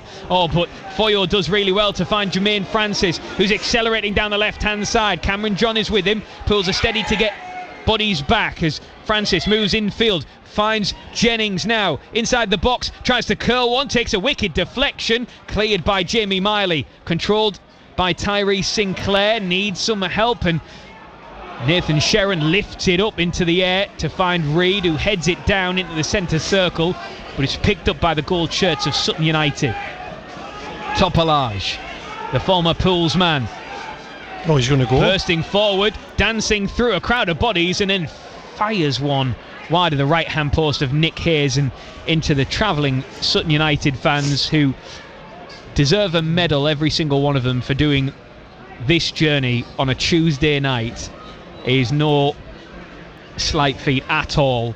The attendance confirmed 3,574. That includes 76 who have made that journey from Gander Green Lane to Victoria Park on this Tuesday evening. Yeah, I can see Nicky speaking to Gary Little now in the dugout, and they're probably thinking, look, if it next 10 minutes or so, if we haven't scored, how are we going to get this goal? Because we really do need to win this game. As Tom Parks goes tumbling to the turf and wins a free kick. Thanks to Paul, who's been in touch on X. He says, keeping fingers and toes crossed that we can make the possession count and don't get caught by the Sutton counter. One thing that Mickey Barron never cleared up was where he went for dinner last week, despite all the recommendations. I actually went to a chicken house. So despite all the calls for an Italian, you went to a chicken house? Yeah, because I thought I don't want to go into a restaurant on my own. And then, like I said, I didn't get an invite to anyone's house. So that put me in a little bit of a bad mood, and just thought I'd go to a chicken house. And it was very nice. I haven't been for a long time. And Josh, who says this game is screaming for Verdane Oliver, ironically probably had his best game in a pool shirt against them last time out. Thank you, Josh, for getting in touch on X as the ball spills into the Sutton box. Adam Pruty has to clear under pressure from Alex Reid, and he does. It's a Pools throw-in parallel with the Sutton penalty box. 55 minutes on the clock, 0-0 on BBC Radio T Sport. Throwing quickly taken. Daly finds Miley, tries to deliver across. It might break on the edge of the area for Jay Ben. The shot is blocked. Campbell follows it up, but that too is closed down at close range. Now Jay Ben sliding in those Bez Topolage, not once but twice. And Sutton United concede a free kick. And Bez Topolage may have just spoken himself into the referee's notebook here. Yeah, I thought he was committed. I didn't think the second one was much of a foul, Rob, if I'm being honest. It's always hard when you tackle someone, jump up, and then you see the ball within reach again and you want to go over it again. And I thought he made a valiant effort to get it, and I didn't think it was a foul. The only thing I can think of is that he's saying it was a high boot, or a high challenge. Yeah, he was sliding down, but yeah, I agree. I think that was harsh. Again, another situation now to put the ball in, let Parks go and attack the ball, because Eccleston's marked him in that far post and he hasn't looked very dominant in his headers. Jamie Miley free kick, almost in a similar position to the earlier chance. Delivered by Miley, headed out by Eden Pruty. Jermaine Francis is going to bust along to keep it in, and he does so, does he? He does not, according to the linesman. So Pools throwing in front of the Cyril Knowles stand. Cameron John is going to take. They're feeling Hartlepool are just putting a bit of pressure on Rob, don't you? That Sutton aren't having as much of the ball in that midfield area. Daly, with a pass into Tyrese Sinclair at the angle. The shot crowded out by Eccleston once more. Might fall for Cameron John. Drills onto the near post. Daly cuts it back. Sinclair's shot is blocked once again. Sutton United just will not be beaten this evening. Buddy standing bravely in front of the goal, but Pools and their opportunities are mounting up. Yeah, we've been talking about Simper, about how clever he is, but that pass from Daly there was brilliant. Little reverse pass into the striker and creates a chance for him. Brilliant defending from Sutton. Pools on the attack again. Their tails are up, the wind is in their sails, and as I say that, the curse of the commentator remains an ever-present thing as Matty Daly runs the ball out for a goal kick. So that will, you would think, in any other game, you would think would alleviate the pressure from the Sutton goal. But it is just tossed to the feet of Eden Pruty. And the referee is now... Alex Reid's trying to press it, but the goalkeeper rolled it, so there's no way you can take a goal kick out your hands. That's a first. As Nathan Sherron wins the header, but it's given away. A nice turn from Simper. Tries to find Foyor, who picks it up and does well to drive forward. The step overs gets to the byline, gives it to Jermaine Francis, tries to curl one, blocked. And might fall for Reid, who cushions the pass back to Cameron John, and a through ball looking for Tyree Sinclair, but Jack Sims, the Sutton keeper, comes a long way out of that and clears the Cyril Knowles stand, and that ball will end up on Clarence Road and probably be available on an auction website within the next 24 hours. Yeah, and this is a situation as the keeper gone down just so he doesn't have to run straight back into the goal, or is he injured? Well, Jack Sims is down. Chris Haig is the substitute goalkeeper on the bench for Sutton. And while the keeper is down, receiving some treatment, both sets of players are over with their benches, with their managers. Do you know what, Rob? I've watched a lot of goalkeepers go down recently, and they always do. So why? I've never seen anyone hurt both hamstrings at the same time. Why is he testing both hamstrings? Now it's his knee, and every time a goalkeeper does this, it's always a hamstring or a knee. It's incredible. And they usually always make a miraculous recovery, but yeah, I don't think I've seen any of them go off. We shall see. Let me take you around scores elsewhere then while we have this break in play. An hour gone here in the National League. Hartlepool United 0, Sutton 0 on BBC Radio T Sport. In the Premier League, goalless between Bournemouth and Brentford. Everton leading Burnley by 2-0. It's Leeds 0, Sunderland 1, and Wolves 0, Liverpool 0. Half-time score there. Into the Championship, and the one game that many Borough fans are keeping a close eye on, Ipswich 0, Hull City 0 as things stand. And elsewhere in the National League tonight, Bournemouth 1, York 1, Boston 1, Woking 2. Rochdale have retaken the lead against Brackley thanks to, you guessed it, Manny Dizarouwe. Rochdale 2, Brackley 1 a later score. Southend have equalised against Truro. Southend 1, Truro 1. Wilston 1, Morecambe 3. What a comeback that is. And Yeovil 2, Tamworth 0. You're up to date with the scores in the National League this evening, and we're back underway here at Victoria Park with the ball at the feet of the Hartlepool goalkeeper, Nick Hayes, who searches long for Matty Daly. He loses out in the air, but Pools will try and win the second ball. It drops in the centre circle for Njoku, who's been quiet in the second half, but we'll look to try and liven things up now as Muller out to Bez Topolage for Sutton, moving infield, but that is where things are quite congested at the minute, so back out to the left he goes for Jermaine Francis. A smattering of boos for the former Pools man. To the other former Pools man, Bez Topolage, who beats Jay Ben, his former teammate. Jay Ben wins it, then loses it again. Jermaine Francis slips over inside the box, lays it off to Topolage, as Simper now picks up possession left-hand side of the penalty area.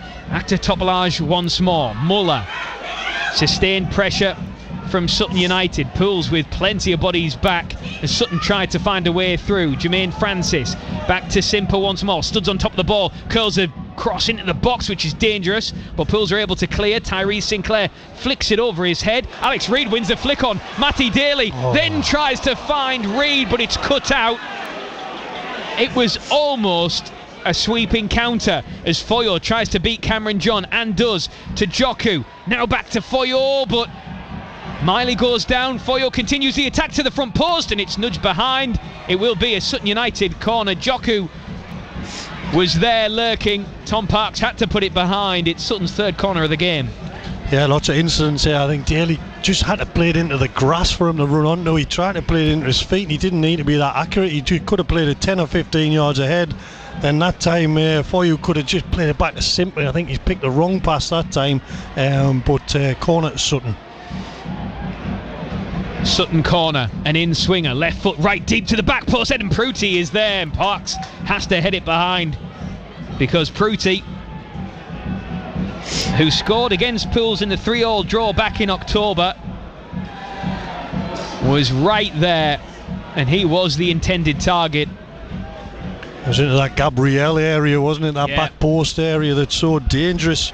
And I don't understand why people can't defend that anymore. It's almost like an area that no one wants to defend. Another chance for Sutton from the corner. Jennings to the back post, but he's arriving and it's in! Sutton United have the lead, and the goal scorer, Osman Foyo, with his first goal for the U's since joining on loan from AFC Wimbledon. Pools had a prior warning. The corner to the back post caused danger, rinse and repeat. Sutton put it in exactly the same place. This time Foyo is on hand to guide it past Nick Hayes and to give the visitors the lead. It's Pools 0, it's Sutton 1. Yeah, it was another good ball into that back post area, but Cameron John's just got the wrong side of Foyo. You can't defend that side. He's let Foyo get in front of him. He's just made contact with the ball and it's gone in the back of the net. But really disappointing that for Hartlepool, because apart from the last minute or so, Sutton haven't really had much of the ball in this second half, and now we've given them the goal. And it's going to make it difficult to get back in the game with 3 points. But a couple of substitutions now. Charlie Caton is now coming on. His replacement number 7, Gavin Holohan. As we make these changes, Sutton are going to make a change of their own as well. Let's go over to Ray Simpson, who's got an update in the National League North, watching Darlington against Macclesfield. Approaching the hour mark, it's now Darlington 1, Macclesfield 2. Macclesfield were in front at half-time, but Quakers levelled 56 minutes. Callum Griffiths put a great cross in from the right into the near post, where Jack Maskell came in and flicked the ball past Ravenhill. But Macclesfield went up the other end and regained the lead.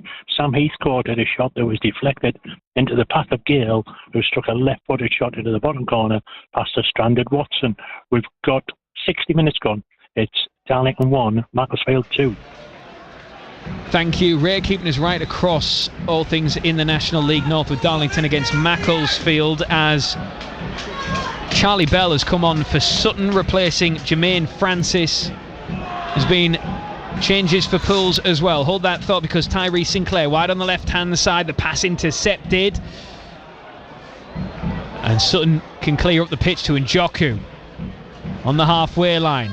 Back inside his own half to find Muller, who looks to try and drift through the midfield, and the pass intercepted by Jay Ben, and now Charlie Caton is calling for it. Ben just rides the challenge and then runs into danger, and now Ben is out of position, and Simper links up play with Bell. Simper in space, Foyo is calling for it, as is Njoku, who puts it over the crossbar, and that really should be a second for Sutton. Instead, it is a goal kick, and it remains Pools 0, Sutton 1. But that is Hartlepool United being carved open by the U's. Yeah, far too easy. Good play from Simper again. I thought he picked the wrong pass, but what do I know, because he played a terrific pass with the outside of his foot, and he's got to score there for Sutton. But luckily for Hartlepool, because I think it's a long way back if they go 2-0 down. It looks like the Hartlepool have changed shape and they look a bit wide open in those wide areas. Oh, now Foyo tries to snatch a shot at it at the edge of the area, but falls to the turf as Cameron John picks up possession. Let me tell you those two changes very quickly. Gavin Holohan and Charlie Caton on, Matty Daly and Adam Campbell off. And with that, I think that's a 4-3-3, would you say? Holohan, Sharon. Yeah, it's hard to see. We shall see. Yeah, it's a bit all over the place at the minute in terms of the formation. It hasn't quite settled, as Tyree Sinclair's been. I'm just looking at Ben here. He's so high up the pitch that if they're not playing with 3 centre halves, and he's in a really advanced position for a right back, because you can see now next to Coogan, there's just no one to the right of him, so it almost could be like a 3 or a 5 at the back.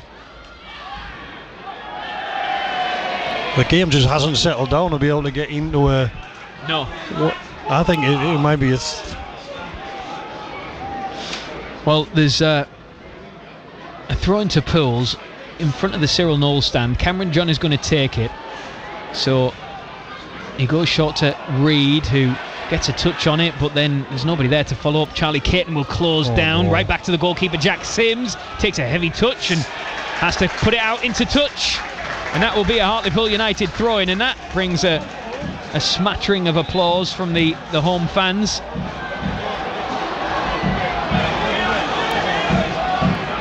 As Corgan with the throw-in. I think that's a 4-3-3, you know, maybe.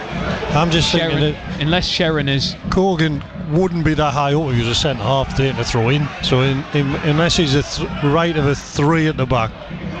Yeah, good point. A back 3 maybe of Cameron John, Parks and Corgan. Yeah.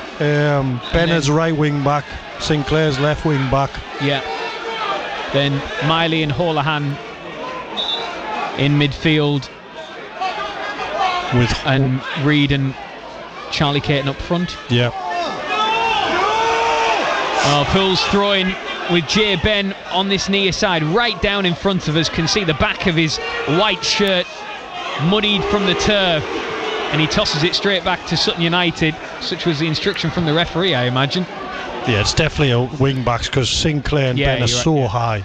Yeah, it's Cameron John, Tom Parks and Corgan as the back 3, Sinclair and Jay Ben as the wing backs. But now Sutton United are getting in more frequently. Foyor, right hand side of the box, his shot rebounds wildly up into the night sky, and then Tyree Sinclair tries to press and win it, and he needs a bit of help as he's been dragged down off the pitch. And Caton's bigger than I thought he was, Rob, when I've seen him. He's quite a presence, isn't he? He is, and there's going to be a change for Sutton United as well. Sutton gone off on the 28th. Kai Jennings is off. Ashley Nadeson comes on. Yeah, I think it's 5-3-2 for Hartlepool, Rob. I think, but the wing backs aren't going to be in a 5. They're going to be really high up the pitch. So I think this may be a change in formation as well for Sutton United. Nadeson at 6'2", centre forward, replacing Kai Jennings, one of the midfielders. Nadeson on loan at Sutton last season, signed permanently after he was released from Gillingham. As Sutton again trying to play out from the back and almost give it straight to Alex Reid. Instead it's gone to Jay Ben, right hand side of play, and he just sees the ball go out for a throw-in. I don't think Jennings has gone off, Rob. I think it was Foyo that they took off. Jennings went across, because he's still in midfield, because he gives that back pass there. I beg your pardon. We'll clear that up shortly as Jay Ben tries for a cross that is blocked, but has come off Ben and out for a Sutton throw-in right by the Sutton corner flag. I beg your pardon. They've just placed so many back passes to the keeper, who doesn't look very comfortable receiving them, but when he's under pressure as well, they're not giving him a chance to even clear the ball. Sutton have it back. Eden Pruty to his goalkeeper Jack Sims, who goes long. Well, 71 minutes on the clock. Pools 0, Sutton 1. It was actually Osman Foyor who's replaced by Ashley Nadeson. So a like-for-like replacement. Nadeson with 4 goals to his name this season. Pools trying to find a way back into this game. There's Holohan, latches onto a loose ball and drives forward. He's got Jay Ben on the overlap. Holohan might go by himself and pulls it wide. And with 72 minutes on the clock, it remains Pools 0, Sutton 1. Well, that was more like it. Yeah, I think it was the right option from Holohan there. I think Ben's running and he's taking the defenders back every time he's going further forward. And Gav's just got to hit it, make sure he hits a target, or make sure the keeper works. Alex Reid. Change for Pools then. Alex Reid goes off and Sam Falarin comes on to replace him. So Nicky Featherstone feeling that pace might be the way to get round this Sutton defence. He did well last week as well when he came on, didn't he, Falarin? He helped create the goal, the third goal, and just looked less threat. Well, Sutton have kept just 4 clean sheets in the National League all season, but they are edging closer to their 5th here this evening. Do you know what they play like? They play like futsal. You know, when you get the ball and you have to get it back in within so many seconds. That's what they play like. Oh, Jennings has played through Naderson. Jay Benny's there with him and just disrupts him enough. And Nick Hayes can gather. Now he balls it out, overarm to Tyrese Sinclair, who hasn't had the impact that he would have liked so far in the second half. And you can see his frustration there as he bounces up and down on the turf and clenches his fist. It's that whole thing, isn't it? He hasn't had much of it, so he's probably doing a little bit too much when he gets the ball now. As Pools tried to press and almost force a mistake, but good ball. Donko goes long looking for Naderson, but it glances off the head of Tom Parks and back to the Pools goalkeeper. Cameron John with the ball at his feet. And the left back spot goes long.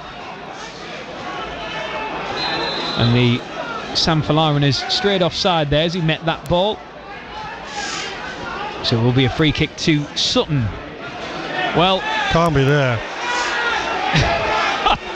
Cannot be there, referee. You cannot let him take that. He's taken the free kick from inside the Hartlepool United half when it was meant to be offside. Gavin Holohan is giving it away to Bez Topolage, who's in past Ben, left hand side of the box, and Ben gets a foot on it, and it's a goal kick. I thought, well, Ben did get a touch on it, but I suspect it's then ricocheted off Topolage and out for a goal kick. It was that risky square pass from Houlihan. It put Ben in danger. Topolage, I think his first touch just got stuck under him a little bit and he couldn't get the next one out of his feet, but it was good recovery. Scores elsewhere to tell you about York are down to 10 men. Josh Stones has been sent off for a second bookable offence, so it's Bournemouth 1, York 1, but York are down to 10 men. Boston 2, Woking 2, Rochdale 3, Brackley 1, but here it's Pools 0, Sutton 1. Sam Falarin with a cross that is cut out by Eden Pruti and out for a throw-in. Southend 1, Truro 1, Wealdstone 2, Morecambe 3, and Yeovil still leading Tamworth by 2-0. You're up to date with scores in the National League tonight. Here with us, Jay Ben finds Holohan into Corgan, who just tries to do too much and is outnumbered. And Njoku into Charlie Bell, heavy first touch, so Sharon will do what he does, and that is win possession in what was probably a 60-40 against him. Parks into Jay Ben, can't make it stick. Holohan gets a foot in to try and win it back, but it is Sutton United in possession. Simper inside the centre circle, back to Eccleston again. Pools almost nick it. They're playing right on the edge here, Sutton United, and in danger of overplaying it, but Kai Jennings picks out a beautiful pass to Njoku, left hand side of play, edging into the Pools penalty area now, to the left hand side. Jay Ben barges into him and the ball goes out for a corner. Yeah, good defending again by Ben, wasn't it? He's in that one-on-one situation again. The attacker's coming into the box. It's really difficult for a fullback in those situations, but he watched the ball. He wasn't tricked by the movement of the attacker and put down for a corner. He's defended well tonight, Ben. And Njoku is still sat down on the turf. Now he will pull himself to his feet. He has been a tricky customer for Pools tonight. They've struggled to really get a grip of him. Yeah, he pulls into good areas, doesn't he, to receive the ball, where he can use his strength and pace to run at the defenders. You can see why he's got 7 goals this season. Corner to Sutton United, to the front post this time, and Corgan just had to chest it behind. A little bit unorthodox, but it did the job nonetheless. And this is Sutton's 6th corner of the night, a night that has not panned out the way Hartlepool United were hoping, with 77 minutes on the clock. And with Southend drawing at Truro, a reminder, and I know it's a big if Pools were to win here and that stayed the same, then Pools would go 7th in that final playoff spot. Corner to Sutton United. It's headed away by Corgan. Back out to the far side. Jennings picks it up. Gives it to Simper, who's in acres of space to pick and measure it. Fires it low into the area. Hits off Njoku, and then Pools can clear. Sam Falarin tries to settle the ball down out the air, and instead Sutton regain possession. And they go long through goalkeeper Jack Sims, and Bez Topolage has won it, and he's running at Corgan, and then he overplays it and puts it out for a goal kick. Yeah, it was dangerous that there, and Topolage didn't really use the ball as well as he could have done. Ben misjudged the header and it dropped at his feet. I think he could have just probably kept on going a little bit before he made the pass. So we are edging towards the final 10 minutes. Sutton are getting ready to make some changes. I have to say I've been impressed with Sutton in midfield tonight. I think they've got some really good players in the middle of the pitch. Agreed. As Miley finds Holohan, circles into the centre circle, and now Jay Ben into Sam Falarin. Holohan's continued his run, but Falarin goes back. A little bit of frustration starting to grow now amongst the home fans. Sam Falarin on this near side, back to Corgan, squares it to Tom Parks in the centre circle once more. Everybody in front of him, both in white and blue and in yellow. Eccleston is able to clear the long ball, and then Gav Holohan is fouled his man, and it will be a free kick to Sutton United. And we're going to see a double change here. Substitution for Sutton, off number 8, Lewis Simper. His replacement number 23, Jaden Harris. So Jaden Harris replaces Lewis Simper, who will take his time about making his way off the pitch. 10 goals this season. Started his career with Cambridge United. This is his second season with Sutton. He has been impressive tonight. Yeah, good player, really clever, gets on the ball in good areas, real quality in his final pass. And Brandon Njoku is going off.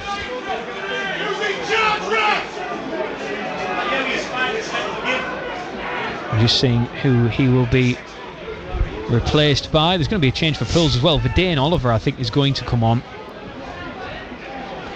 And a Kiki as well, is it? Oh, Kiki, yeah, I think you're right. I'm trying to work out, I was looking there to see where they could get them on the pitch. Well, Cameron John off for Pools is number 3. He's going to make way. His place number 27, Verdane Oliver. And Verdane Oliver comes on to replace Cameron John. And we're going back to a back 4 now, Hartlepool. Yeah. I can understand, because the back 3 just didn't work, did it? No, it leaves a lot of space for Sutton to play in between. Also going off number 37, Tyrese Sinclair. So Tyrese Sinclair off Calvin Okike. So Tyrese Sinclair off, Cameron John off, Okike and Verdane Oliver on. The changes for Sutton. So Brandon Njoku go off, and David Ogbonna come on. There's a huge diagonal ball there looking for Ogbonna, but just runs out of grass, and it will be a Hartlepool United goal kick.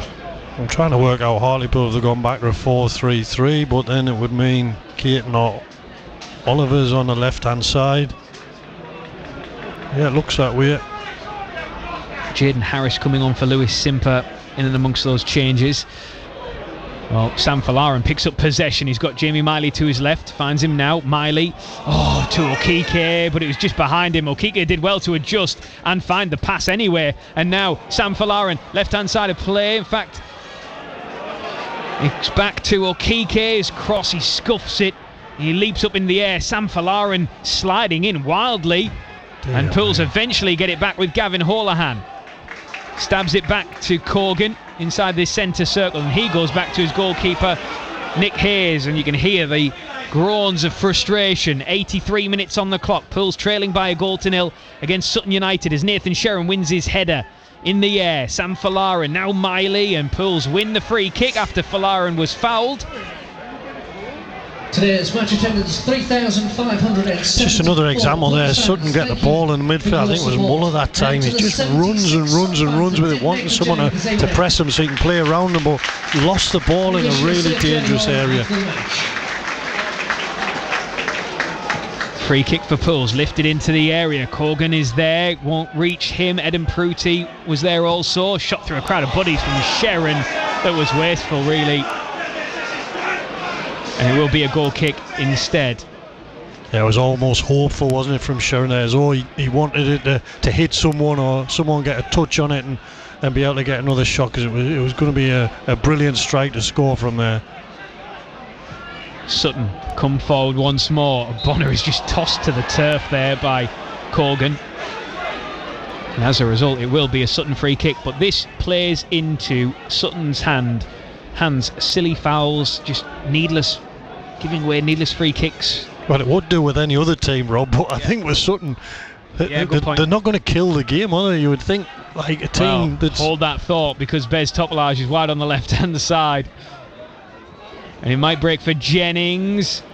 Charlie Bell with a cross into the box, and it's put wide there. That was a chance for Sutton. It was put well wide in the end. But Jaden Harris was lurking and almost gave Pools another shock. 84 minutes on the clock. 6 minutes left to play of regular time as Charlie Caton gets a touch, runs into trouble. He's just outnumbered there. So Sutton with possession, working it back to the goalkeeper Jack Sims, and now Caton will press, forces Sims to go long. Neither side able to keep hold of it for longer than a pass or two, as Gavin Holohan chasing Kai Jennings, who does really well to ride the challenge. Now Verdane Oliver pressing, forcing Sutton long once more. Jay Ben heads it back across the halfway line, picked up by Bell. And now Jaden Harris out to Nadeson. Left hand side of play, back to Harris, who continued his run. Jay Ben does well to get across and stem the attack. Yeah, but Sutton aren't going to take time over throw-ins and goal kicks and free kicks. Like you would think any other team now would be like, right, 5 minutes left, we'll just shut up shop, but they're not going to do that. They're going to keep on playing, they're going to keep on passing the ball, putting it at risk and trying to get the rewards from getting Hartlepool to go really tight with them so they can play through. Sutton in possession. Bell midway inside the Pools half. Nadeson out to Topolage. Left-footed cross is right to the front post, easily gathered by Nick Hayes, who then races to his 18-yard line to try and release it, and he does. Verdane Oliver is up the top end of the pitch. He wins the ball as well, and he wins the second ball. Heads it forward towards Charlie Caton, wide on the right-hand side. Plenty of Sutton shirts back covering, and Pools win a throw-in. 5 minutes left to play. That's what Oliver will give you, won't he? He'll give you that presence where he can win headers and just cause a nuisance to the Sutton back four. Just put it in the box, man, is the shout from the Neil Cooper stand in front of us.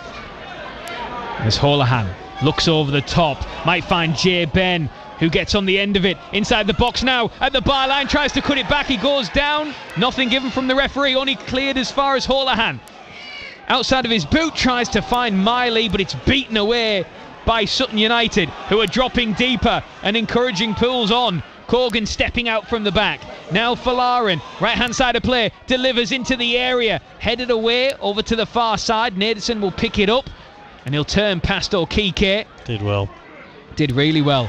And Sutton are working through this press equally as impressively. And the ball over with Ogbonna, who has space to run into. Corgan is with him. Ogbonna wants it on his right foot, tries to curl one. Good block from Corgan. As the ball spirals out to the far side, and Jamie Miley will win the goal kick. Yeah, the game's finishing how it started, wasn't it? With just ball going from end to end to end, teams having chances. So Pools coming into today, back-to-back wins, looking to make it 3 in a row for the first time under Nicky Featherstone. And it was all about, could they do it again after the high of the win over Carlisle last Wednesday. It's often the case for Pools this season that after a big showing they aren't able to follow it up, and so it is proving so far, with 88 minutes on the clock, trailing 1-0 against Sutton United, here live on BBC Radio T's Sport.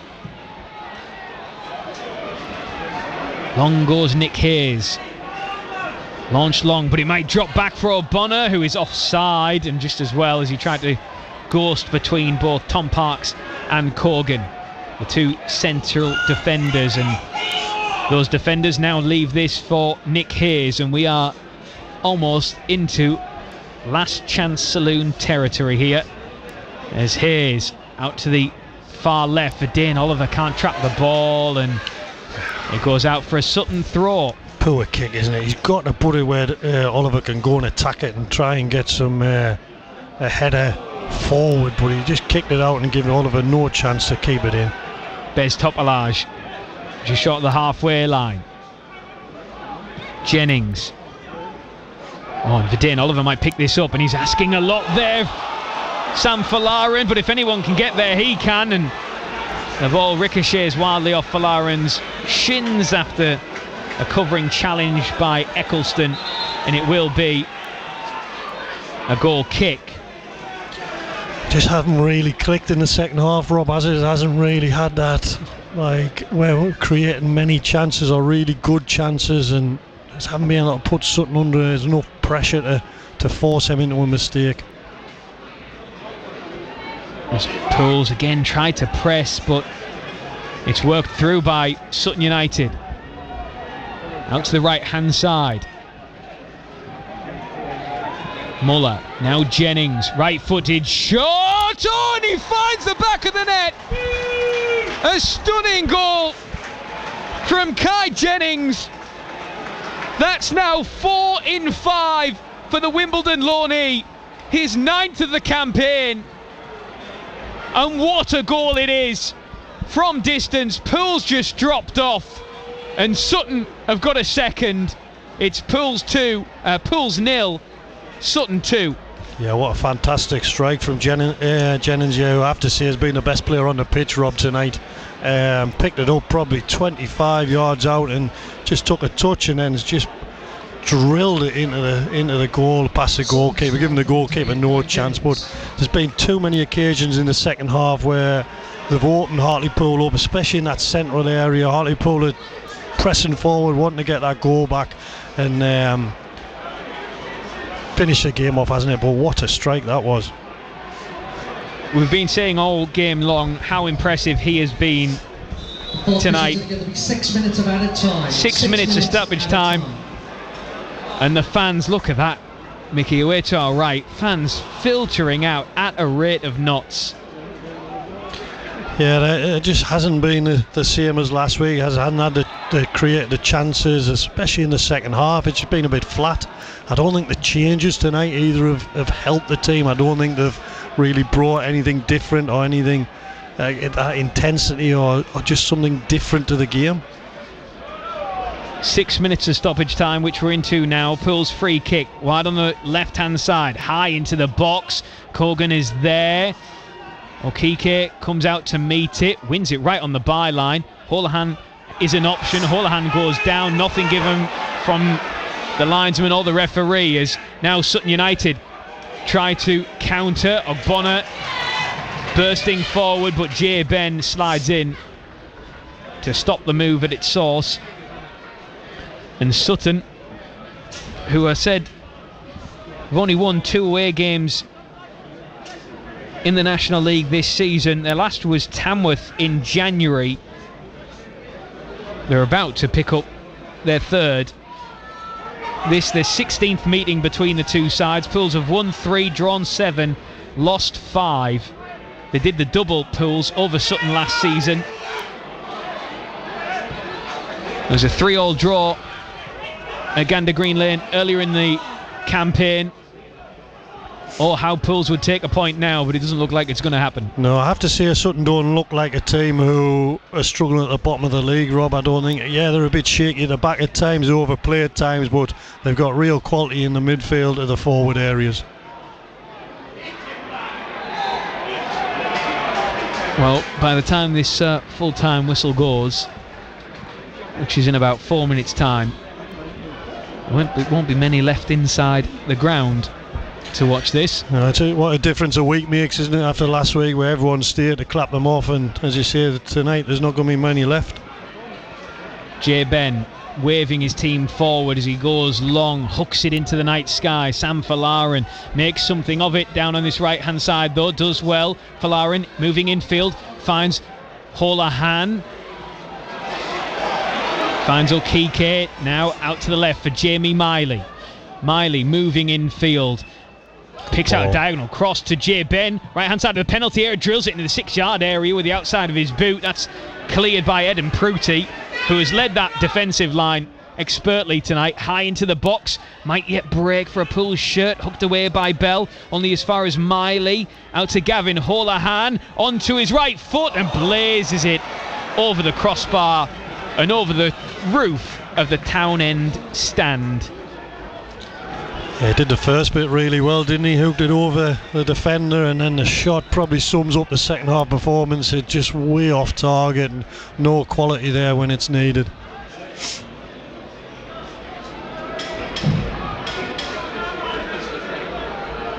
You've been in dressing rooms, Mickey, you know some of the best dressing rooms at this football club. You have also seen the highs and the lows, and you've been a coach at various levels.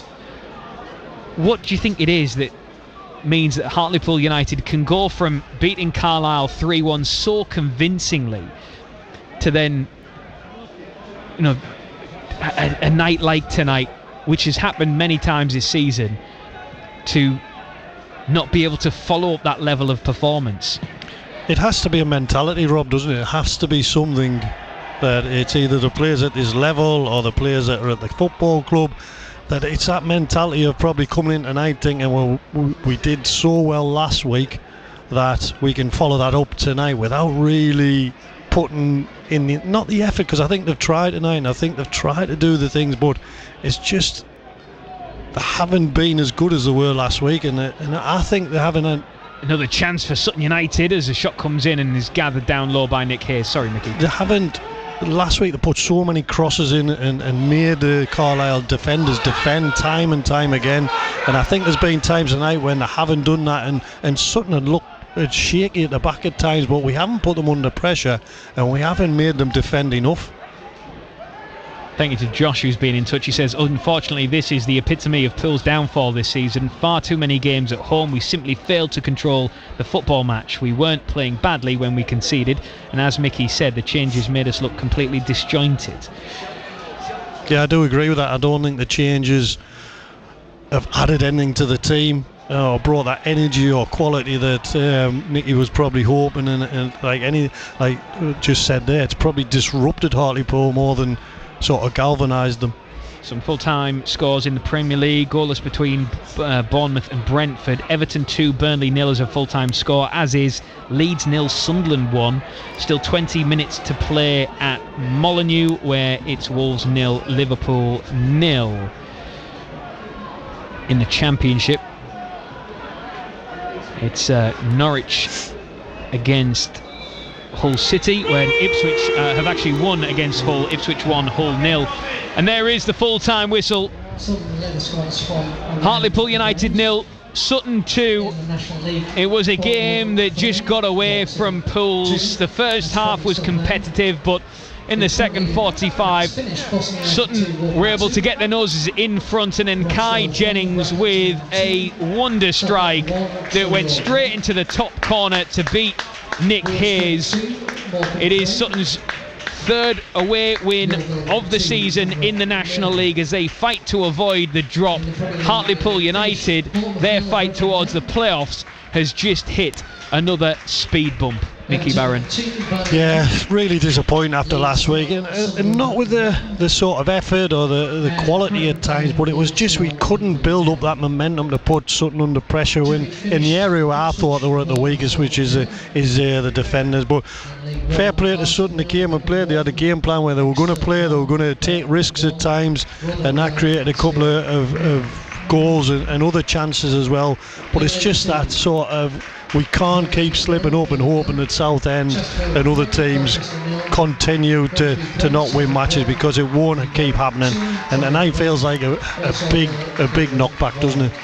It does indeed. The Hartlepool United players applaud the fans who are still here in the ground. I have to be honest, there's not many of them. But Pools fall to defeat, and they were searching for 3 straight wins in the National League for just the second time this season. The first time under Nicky Featherstone, and a win that could and would have put them into the top 7. Instead, it is defeat against Sutton thanks to goals from Osman Foyo and a thunder strike by Kai Jennings that leave Pools pointless. Hartlepool United 0, Sutton 2, the full-time score, Paul. And you have to say that's kind of typical Pools, isn't it? I know you were talking about it towards the end there, you know, the joys of last Wednesday, and then a team that is struggling but possibly is in a bit of a false position in Sutton come and just deflate that balloon a bit. Yeah, we spoke about it, didn't we? I mentioned it before the game. Is like after that, you play that team and in Carlisle who open the playoffs and they've got their travelling support, and our fans are really up for it. How do the players and how do the staff get the players back to that level again? And I thought that the start of the game was quite bright from both teams. It was end to end, creating chances. But second half, Hartlepool didn't really kick on with the performance, and Sutton controlled the midfield of the game, and that's where they're strong, and scored 2 goals, and there was Hartlepool huffed and puffed but didn't really create any significant chance in the second half, did they? And it sort of pitted out into a game where you knew Sutton were going to go on and probably get that second goal, and when there's so much to play for, it's just so disappointing. And incredibly, because you know when you were saying before a ball was kicked tonight that it was the other 2 that were keeping Hartlepool kind of in the shout for the playoffs, Southend and Halifax. Well, there's still only 2 points in the playoffs because Southend have drawn 1-1 with Truro at Roots Hall. Obviously Halifax weren't playing tonight, so before Pools play Halifax on Saturday afternoon, they're still 2 points off, so they're still in with a shout, aren't they? This possibly will frustrate Pools fans even more. Yeah, I think that's where the frustration does come, because since we've been back commentating, I think I've watched 3, if not 4 games here where you think, we should have won that. If we'd only won that. And then you get the performance like the one against Carlisle where you're not thinking they're going to win, and then they get 3 points, and then all of a sudden it's 1 point and you're not far off again. And then tonight, even after defeat, and you think, well, we've still got a chance, and it's sort of the hope that kills you, isn't it, at the moment, that it's not going away and we're still within touching distance of those playoffs. But when you look back at the amount of games that we should have picked up points, or you think we should have picked up points and we haven't, I think that like you said, that's a real frustration for everyone. Yeah, indeed. All right. Thank you very much indeed, Mickey. Always great to hear you on BBC Radio T Sport, and thanks to Rob as well, who will head off and speak to the Pools manager, Nicky Featherstone. You will hear from him on the Hartlepool United feed on BBC Sounds. Obviously, we won't get that on before 10 o'clock for you tonight, but it'll be on the Pools feed on BBC Sounds before too long. And reflections on it on breakfast, BBC Radio T's Breakfast in the Morning. Harry Roy has got your sport as part of that. Some night elsewhere in the National League. These games still on, some of them. That one's finished at Roots Hall, as mentioned. Southend 1, Truro 1, but Borehamwood 3, York 2 is the latest result. Latest score, I beg your pardon, as is Rochdale 3, Brackley 2. So they are still playing. In fact, it is now full-time, Borehamwood 3, York 2. And the final whistle has gone as well, Rochdale 3, Brackley 2. Tell you what it means for the top of the National League very shortly. As Rob mentioned, just near the end of the game, it finished Ipswich 1, Hull 0 in the Championship. Borough could have done without that. They were looking for a draw between those 2 sides tonight. who were 4th and 5th before kick-off. Ipswich have moved up to 3rd above Millwall now and to within 3 points of the Borough, and they've still got a game in hand as well, and they've got a better goal difference by 7 goals. Ipswich 1, Hull 0, the final score there. Pools fans, do get in touch with us and have your say on the game tonight. Neil, who's leaving the town end, says it wasn't to be tonight after a competitive first half where we were again quick in thought and in passing. The second saw us fall to a sucker punch after several chances to open the scoring ourselves. Our passing game fell away though after the goal, and despite the subs, their second always looked more likely than an equaliser. In the end, it was Prutti and not Francis who came back to haunt us with an excellent defensive performance. That is from Neil leaving the town end. Neil sent us a text, 81333. If you'd like to send us a text, we'd love to hear from you. Started with T's. You can also WhatsApp us 08000 321 333. Now, they were playing lots of added minutes at Blackwell Meadows, 6 of them in fact. And they are deep into that now, and it is still Darlington 1, Macclesfield 2 in National League North. Quakers have been on a tremendous run of form. It is now full time there, Darlington 1, Macclesfield 2.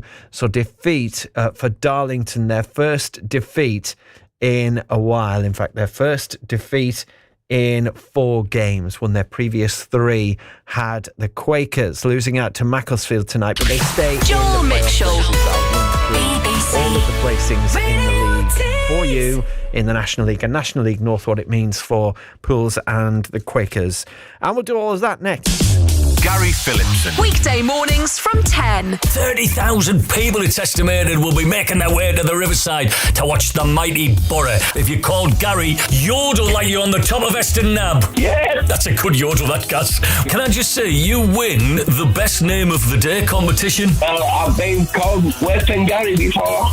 So have I, my friend. So have I. So are you a Gary with 2 R's or just 1 R? I have 2 on my birth certificate, but I only use 1. That's right.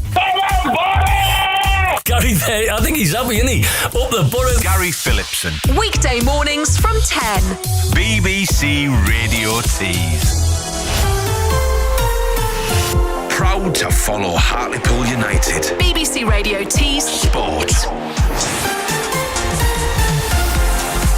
Hartlepool United have lost tonight in the National League, beaten at Victoria Park by 2-0 by Sutton United. Corner, Jennings to the back post, but he's arriving and it's in!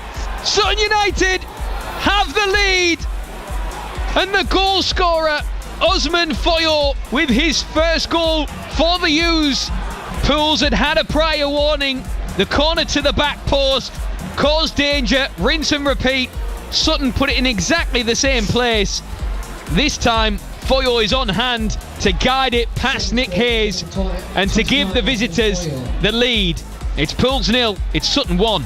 Muller, now Jennings, right-footed shot, and he finds the back of the net. A stunning goal from Kai Jennings. That's now 4 in 5 for the Wimbledon loanee. His 9th of the campaign, and what a goal it is from distance. Pools just dropped off and Sutton have got a second. It's Pools 0, Sutton 2. And that's how it finished, I'm afraid, at the Vic. Hartlepool United 0, Sutton United 2, 3,574 there to see it, 76 of whom will be returning down to South West London, I want to say, with the 3 points. Elsewhere in the National League tonight, Bournemouth 3, York 2, Boston 2, Woking 2, Rochdale 3, Brackley 2, Southend 1, Truro 1, Wealdstone 2, Morecambe 3, and Yeovil 2, Tamworth 0. In the Championship tonight, it finished Ipswich 1, Hull 0. That was the only game on there. In the Premier League, these are full times. Bournemouth 0, Brentford 0, Everton 2, Burnley 0, and Leeds 0, Sunderland 1. They're still playing with around about 10 minutes left at Molineux. Wolves 1, Liverpool 0. And they're playing extra time in the FA Cup 4th round tie. At Vale Park, where it is goalless between Port Vale and Bristol City. Into League One, full times: Barnsley 0, Wycombe 1, Exeter 1, Burton 1 and Rotherham 0, Mansfield 0. And these are full times in League 2: Bromley 0, Oldham 0, Chesterfield 3, Colchester 0, Grimsby 3, Salford 1, Newport 3, Tranmere 1 and Walsall 0, Fleetwood 1. And in National League North, it finished: Darlington 1, Macclesfield 2. Proud to support our local football teams. BBC Radio Tees Sport. Have your say on the game. Give us a call 08000 85 95 95. Text 81333 and start your message with Tees. Tweet at BBC Tees Sport. Email tees.sport@bbc.co.uk or WhatsApp 08000 321 333 and start your message with Tees. Get in touch with BBC Radio Tees Sport. Now we've got some results for you in the Northern Premier League Premier Division. It was Cleethorpes 0, Whitby Town 3.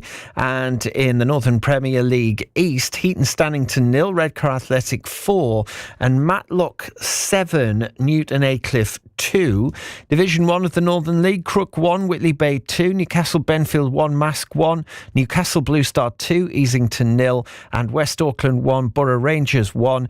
And in Northern League Division 2, Yarman Eagles Cliff 4, Grangetown Boys Club 1.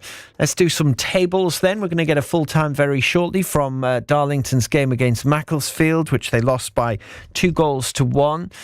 In the National League, Hartlepool United remain 9th. They remain 2 points from the playoffs. They got 51 points from 35 games. And Rochdale atop, 85, 2 points clear of York. Rochdale won tonight, York lost. York have 83. Carlisle, Boreham Wood, Forest Green, Scunthorpe and Southend in the playoff places. It's going to be Hartlepool United in 9th against Halifax Town in 8th at Victoria Park on Saturday. Big game. And at the bottom, it is reading up the 4 sides in the relegation places: Truro, Gateshead, Morecambe and Braintree. Now, in the Championship, that win for Ipswich means that they're up to 3rd, as mentioned, to within 3 points of the Borough. Hull are in 5th, 3 points behind them now after that victory for the Tractor Boys. In terms of National League North, we will do that very shortly. First of all, we need to hear about Darlington's defeat to Macclesfield at Blackwell Meadows from Ray Simpson. Final score here from Blackwell Meadows: Darlington 1, Macclesfield 2. So Darlington drop a place in the playoff positions. They're now down from 4th to 5th after being beaten by one of their playoff contenders in a fast and furious game.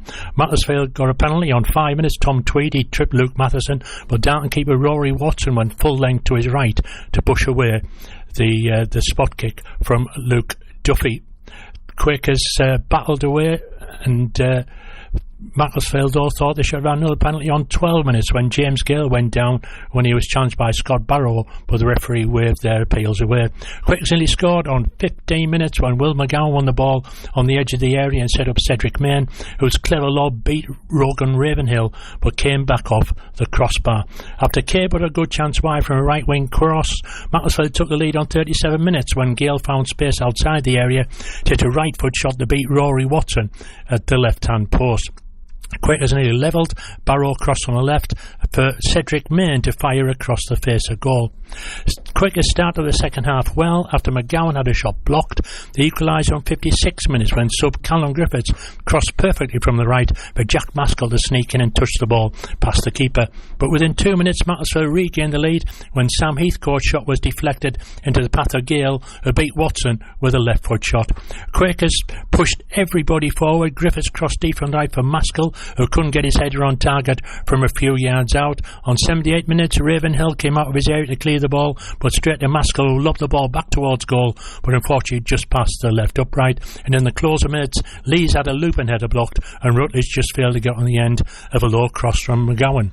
1,404 saw Darlington 1, Macclesfield 2. So Darlington, as Ray says, dropped to 5th tonight, but they're still in the playoffs. They've got a 2-point cushion, 56 points. South Shields are top, 2 points clear of Fylde. Merthyr, Kidderminster, Macclesfield and Radcliffe in the other playoff places, along with the Quakers. At the bottom, Leamington, Hereford, Alfreton Town and Peterborough Sports are in the relegation places. Next game for Darlington is away at Chester on Saturday, while Spennymoor back in action on Saturday at home to Bedford Town.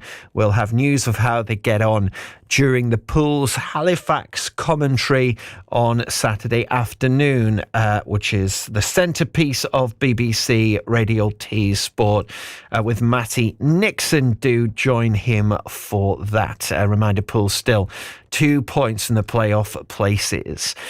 Jack has been on. He says, I've missed the quiz for this awful football tonight. How can you beat Rochdale and Carlisle but lose against teams near the bottom? At least tomorrow night will be better. The Borough boss in conversation with Mark. Yes, that's Jack leaving the Neil Cooper stand.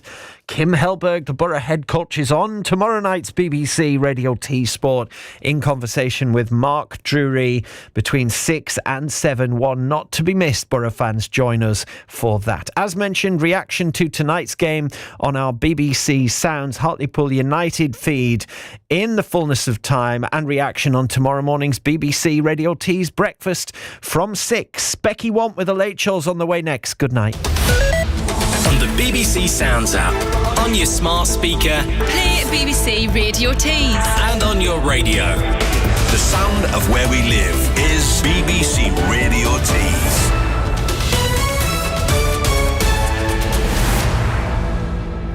At 10 o'clock with the BBC News, I'm Lindsay Alder. President Trump has said the UK was very, very uncooperative during the US and Israeli military strikes on Iran. Sir Keir Starmer initially ruled out any British involvement, but later agreed that American warplanes could use British bases to attack missile stores and launchers in Iran. Mr. Trump said the Prime Minister was no Winston Churchill.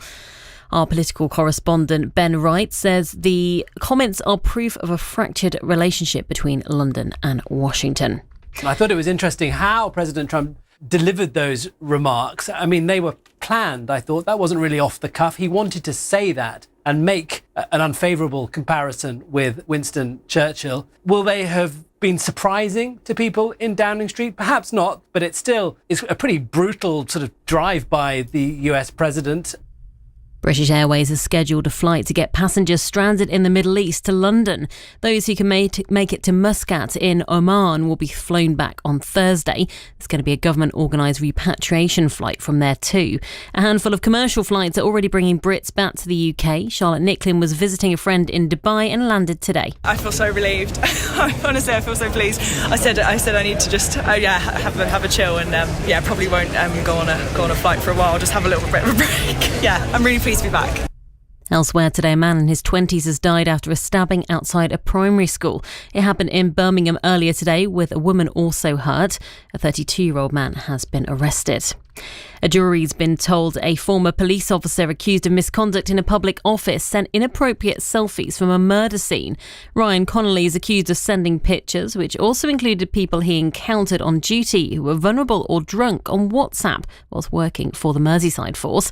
He says he took all the photos for proper policing purposes. His trial continues. An air ambulance charity's received £20,000 from a railway enthusiast who was airlifted to hospital after being hit by his own train.